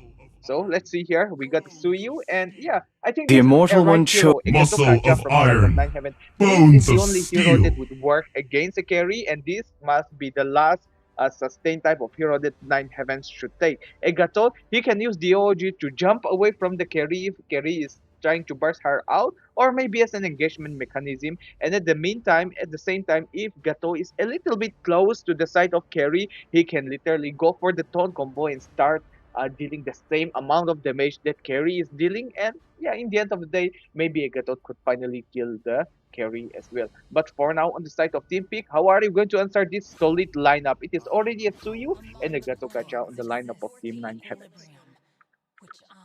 Among the planes exists the I am the power of light incarnate. So that's going to be there. But Team Peak, this is what I was waiting for, the Kaja pick. Now, the Kaja, interesting. I would love to see when they do play the Kaja. So, yeah, this is definitely going to be an interesting game while Team 9 Heavens are trying to go for the reverse sweep. I don't know, with that, they have come up with an Eve, another interesting hero, because Eve does gets counted out by the Katut Kacha. So maybe they are trying to push a lot of damage onto the front lane so that the Gatut Kacha doesn't comes up with the damage, and rather than the damage, the Gatut Kacha will be going for damage soaker being onto the front line, because there's just two types of heroes, like two types of game style you could go for with the Gatut Kacha. One, you do deal the setup with the AOG, and second would be being onto the front lane. But if you're onto the front lane, you'll have to come up with the revitalize. But if you're going for the AOG plays, you will have to go for the vengeance this time, because against a carry, vengeance is My much needed. kiss So really grants curious you to see, but immortality before that, or we death. will be moving towards the one last pick. That's going to be an Alice. Knowing there's a tanky pick right in front of you, the hero that could just take away all the HP from The you, southern yet seas are going for my the Alice, that domain. is some confidence Team Nine Heavens have. But with that, we're talking about the bans. You do have the Uranus out of the way just for the Alice. I feel like yep, Alice is definitely going on the EXP. Kadita out of the way, because Snipers, he is really a good Kadita player, and they are respecting that. Mm-hmm. Yeah, talking about the Uranus bender, if they are picking an Elise, the moment Uranus is there, it is like you are giving a free stack of regeneration in the end. It's more like you are buffing an Uranus if you pick an Elise.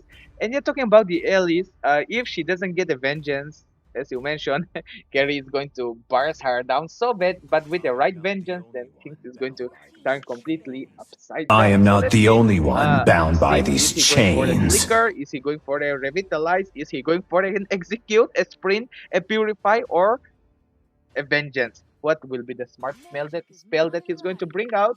And in the meantime, Magic from the is banning my section, we can life. see that a Kadita is being banned out and a Heridis is another smart choice. But in the meantime, Carrie, she can literally burst out a Herid before he start dashing around. And the same goes for Herid. Before she start draining her down.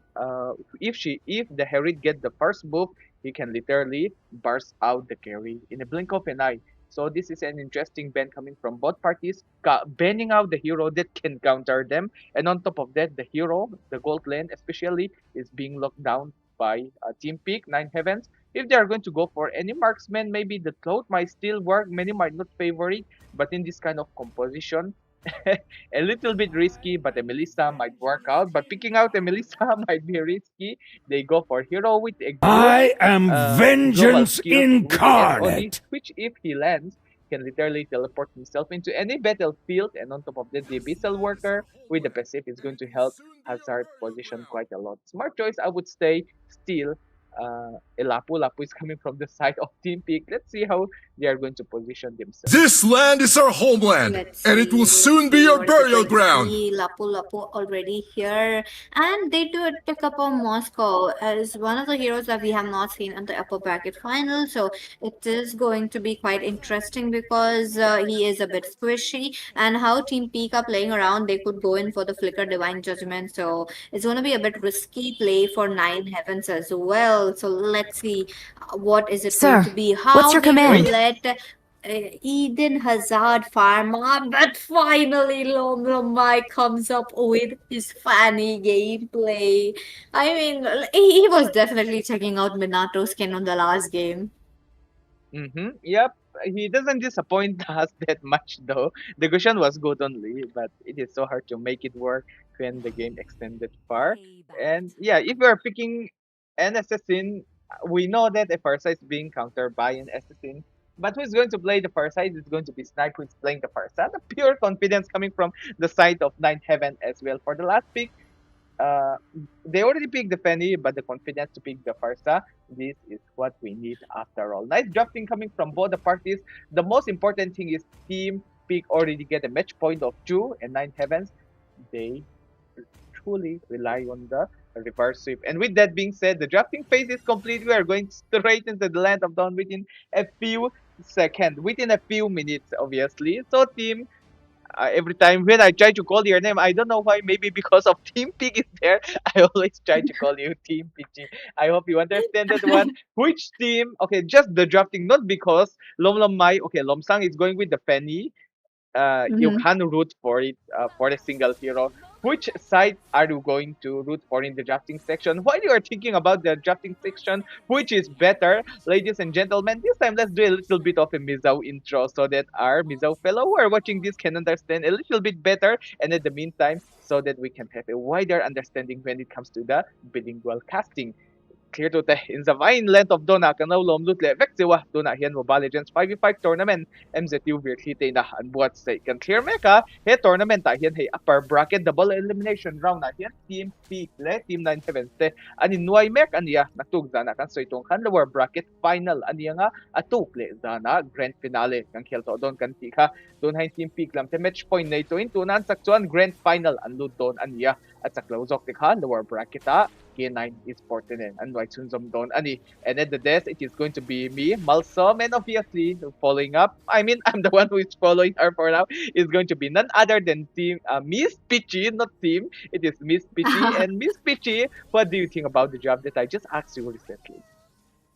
Draft wise, I'm really excited about both the junglers because Kalazar has been showing him that with the support of his team, he really plays it out very well. So Suyo is a bit team fight oriented. So I just want to see how he's just going to perform. And Team 9 Evans have definitely went in for that Farsa once again. They want to have that range. So range wise, they're doing well. But talking about Team Peak, it is much more on a single man pick off. They take off one. The re-engage does get very hard for them, but wait a minute, before Lomlom Mai thus gets level 4, Simp Meows is trying to get level 4 as quickly as possible. That means Piaz will have to wait a bit while Carlos R rotates quickly as possible. Lemonade is trying to try to take in Lomlom Mai. Will he be able to get his purple buff? And yep, he does manage to get it, but first blood is just quite there. Simp Meows, that's going to be Cloud for you, managing to take that first blood. And with that, Carlos R directly on to that Lord. I mean, the turtle.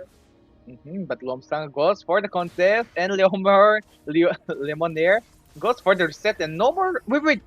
Kelosar does have the retribution. Why did he disengage? Maybe he decided to go for the safe play pitch with this. Look at him. Look at his sword. He was so ready. I don't blame Kelosar going for the retreatment. I would do the same if I see Lapu with a big sword like that. I would retreat. I would do the same. That's true. But oh my goodness, top lane looks like Shoyo will be there to deal that vision. Eden Hazard will have to play it safe because last game he got targeted so a lot, but this game he is playing it safe this time around. Eden Hazard as well as the Hazard will have to play it safe while they are letting Eden Hazard take those farms. So this is another good thing coming in from the side of Team Peak, that they do want to make sure this carry will be their saving grace for the late game, because Fanny will be dealing damage early game, mid game is going to be there, but it will be getting hard once the team picks up those damage, those items and those skills. So Kalazar will be versatile, not as versatile as Fanny. Lomsang dance around with the cable, cut short lens, but snipe. The cable wasn't that fast that time, so he doesn't go for the one-shot combination. But in the meantime, how? Like, Peach managed to get a solo kill the bot lane, and in mid lane, another kill here. Oh, wait a minute. Simp Meows onto the mid lane already, but they don't wanna engage it. Because Team Peak have already picked up 3 kills. They have been dominating those early game, while Lemonade already is a level 5. That means ultimate is ready. Yep, he already used up, so he's just coming up. Oh, taunt onto him. But there's nothing much. I have seen a lot of Fanny plays onto the tournaments, but not as fast as Lomlom Mai. Lomlom Mai does get interrupted by Sepmia's taken down. Shoyo also comes up with that AOG, that energy management. I think I jinxed it. I wanted to talk about how Lomlom Mai manages his energy, given the fact that Fanny has been nerfed a lot, and I think that was the moment I jinxed it. I get, yeah, it is still under 5 minutes and going inside the jungle area of your opponent, it is going to be like receiving another extra 30% of damage. So he's also an assassin. He's going to be squishy. And in the meantime, top lane here, Snipe, I like the way he used to rotate, especially when he plays the first. He rotates so fast, allowing to get the upper hand in the gold section here. And see, Eden Hazard got slain by Hazard and Snipe, which is going to give them a slight advantage when it comes to the gold lane section. Peak on the side of them, Lemonade and Cloud, they decided to go for the rotation, but whom are they rotating for? It's more like simply supplying the vision that they just wanted to give. Lomsang dancing around with the cable. Will he land the kill? Not this time. See, that is what I'm talking about. The fact that Snipe is a good mid laner. The way he flies around, he doesn't fly straight home. Like if he just flies straight home into their base side, Fanny can go with a straight cable and literally finish it off. But instead, they know that Fanny can't fly inside a wall. Snipe flies inside a wall and see, waiting for the Federer strike. Oh, Lemonade does get targeted this time around. The Federer strike onto him, takes him down before he get popped his ultimate. Eden Hazard next on the chopping block, taken down. Lamai goes back easily, but Cloud, the killing spree onto him. Calozarvo is on a chase. He does not have the flicker. He's trying to target, but that slows was just there. Hey, wait a minute. Simp Meows jumps in with his bravest fighter. Mai is also there targeting Calazar. Do manage to get it. Now that is just crazy gameplay coming in from Peak, while Nine Heavens wants to take back what they have lost. But in a way, they lost it again.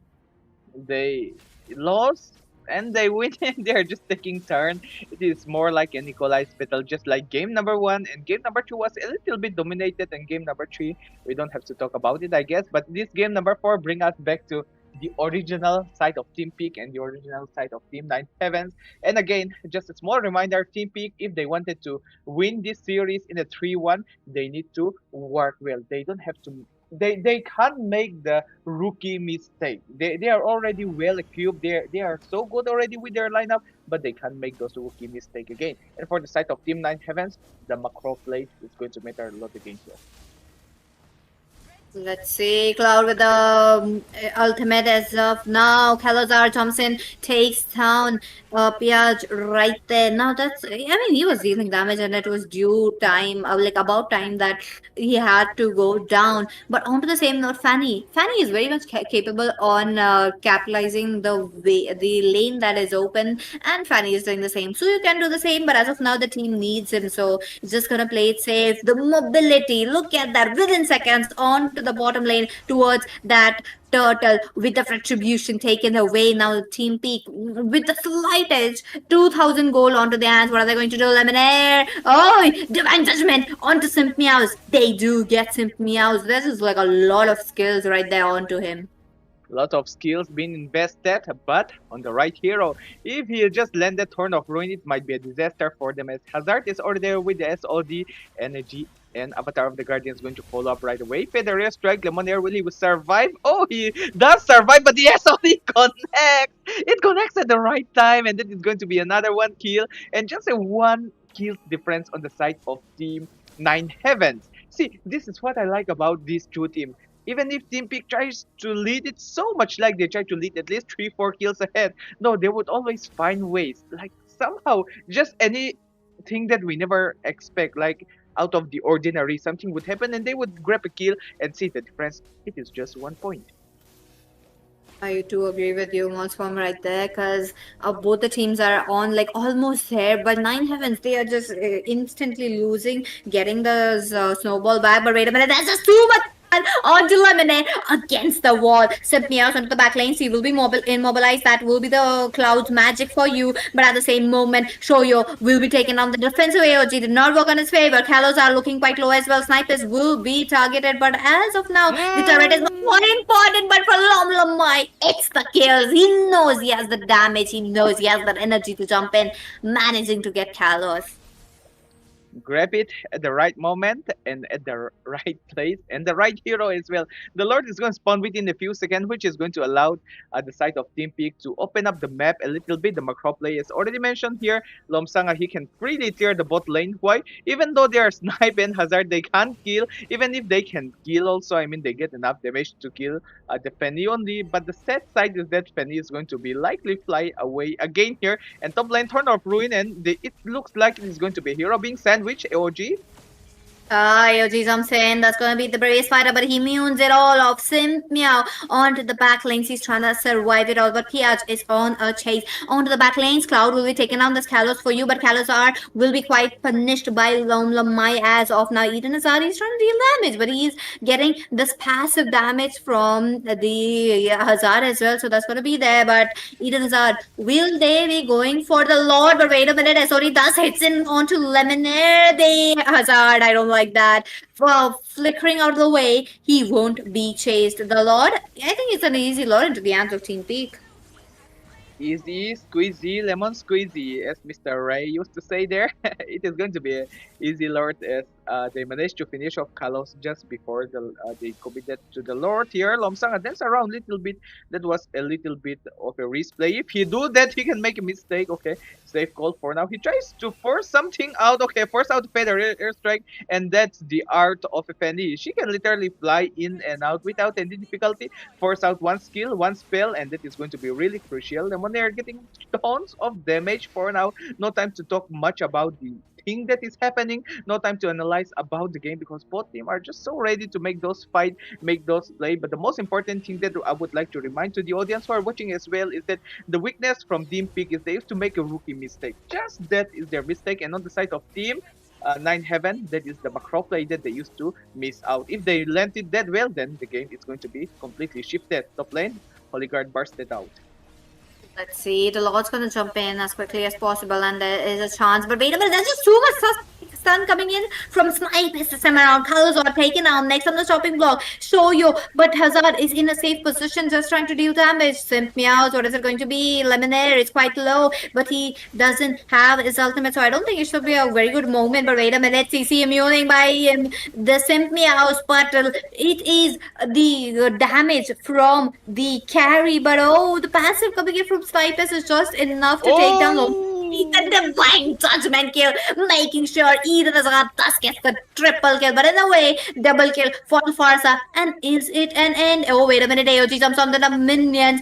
Piaz, Eden Hazard are trying to go for the Lord as quickly as possible. It is going to be Eden Hazard trying to play it safe. There's no minions left. It's just like 1, 2, 3. Oh, there is 3 minions left, but Eden Hazard is not in a good HP, not in a good health, because they'll have to move back. They'll have to think about the Lord once again. And that was so close there. For the moment, we thought the Team Peak are going straight to the grand finale, but not yet, as Nine Heaven, the right AOG coming from Shoyo. Like, see, he even in that critical moment, just a few seconds, he still landed the AOG on the perfect moment. He could have landed on 2 hero perfectly to Cloud and Lemonade. He could land even to hero and even manage to get a kill with the help of the Tong combo. But the thing is that he goes straight to Eden Hazard, knowing that Eden Hazard has so much high attack speed. The DPS is so high. So he goes straight into the Eden Hazard, allowing his allies to respond back, and right now they could live to fight another day. But the sad side is that on the first Lord, both the top lane and the mid lane inhibitor is being forced out, but this time Nine Heaven, after the Penny goes for a quick dive in, doesn't use any spell, knowing that there is no point of using the spell that early. I mean, unless you catch a Penny, what's the point of using a spell? Rather go for a safe disengagement. A lesson well learned from the side of Team Nine Heavens, but their worst mistake, like their worst nightmare to their side, the map control, the map awareness that they are lacking. The macro play is getting wider because they do not get a proper turret. See, the first tier turret, it is so healthy. Even the bot lane first tier turret is so healthy. Just a top lane first tier turret is wide open, but the inhibitor is already being secured by Nine Heavens. Team fight is going to break within a few seconds. Just check out the item quickly so that we can understand how team are going to make the fight, make the play. But the most interesting part for the side of Team 9 Heavens to have a successful defense is Moskov already got the win chant, and the only magic damage that is coming out from the side of Team Peak is going to be Eve. And Eve with the real world manipulation and those tap skills wouldn't be enough to kill a Moskov. And with that being said, this might be the grand finale entry, team fight, or another reverse sweep moment from the side of Team 9 Heavens. Let's see, Laura's are coming in while Team Peak are trying to make sure. Oh, they went for the concealed play, but Cloud thus gets managed. Oh, Hazard. A rookie mistake right there, going for the back lanes while the team is still there. OPS goes in for the bravest fighter, tries to go for these snipers, but there's just too much turret damage. Takes down Shoyo. Kalozar did manage to take up the jungler Lomai, but wait a minute, Lord taken down, the minions was not there. Team 9 Heavens are very good with their defenses. So, yep, they are able to manage it up. But Eden Hazard will have to position herself a bit in a safe position, trying to avoid all the damage coming in, because the magic damage is going to be quite expensive for her. Oh, Pia jumps in with the bravest fighter. Following up, Eden Hazard also deals some damage, but there's a flicker. The Cloud goes in for the ultimate play, but that's just too much damage. The counter play from the snipers is just there, making sure to the push away Team Peak back to their jungling. Another extension in this game, particularly Kalos, R, and Simp Meow literally go straight to Piach, but Piach, he can sustain it so well, and if they decided to fight Piach a little longer, he'll activate those more form and start slashing with the Bravest Warrior form, and that's something that Team 9 Heavens wouldn't like to make the same mistake.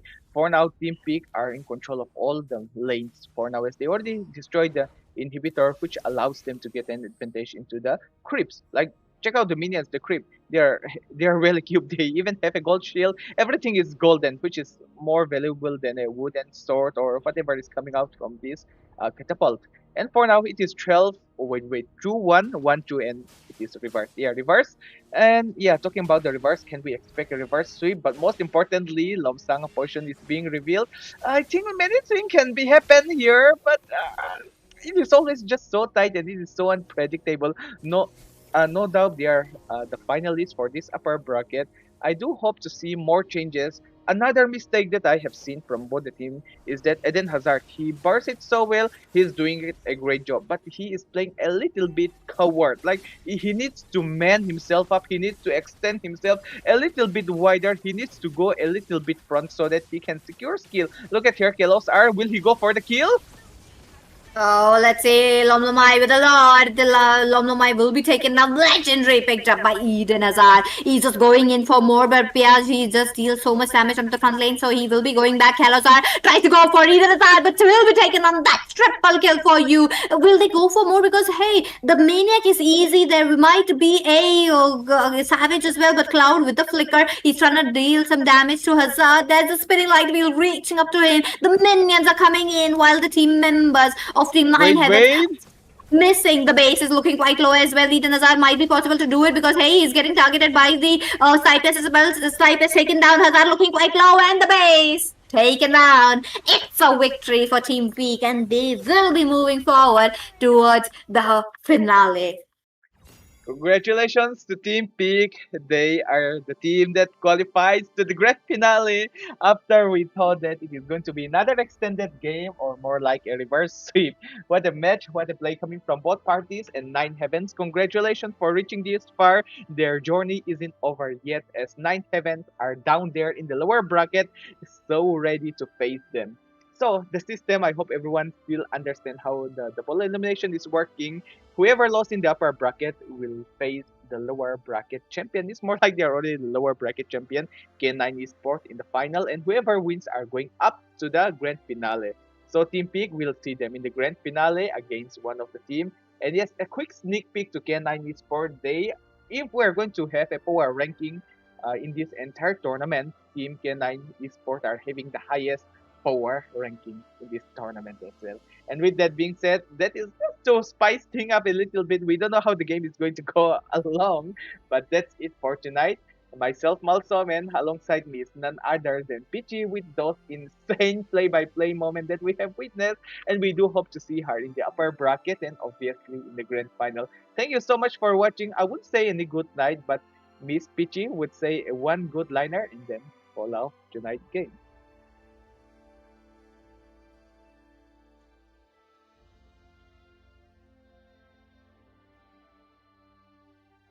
Oh, I guess then with that being said, thank you so much for watching. Good night, everyone.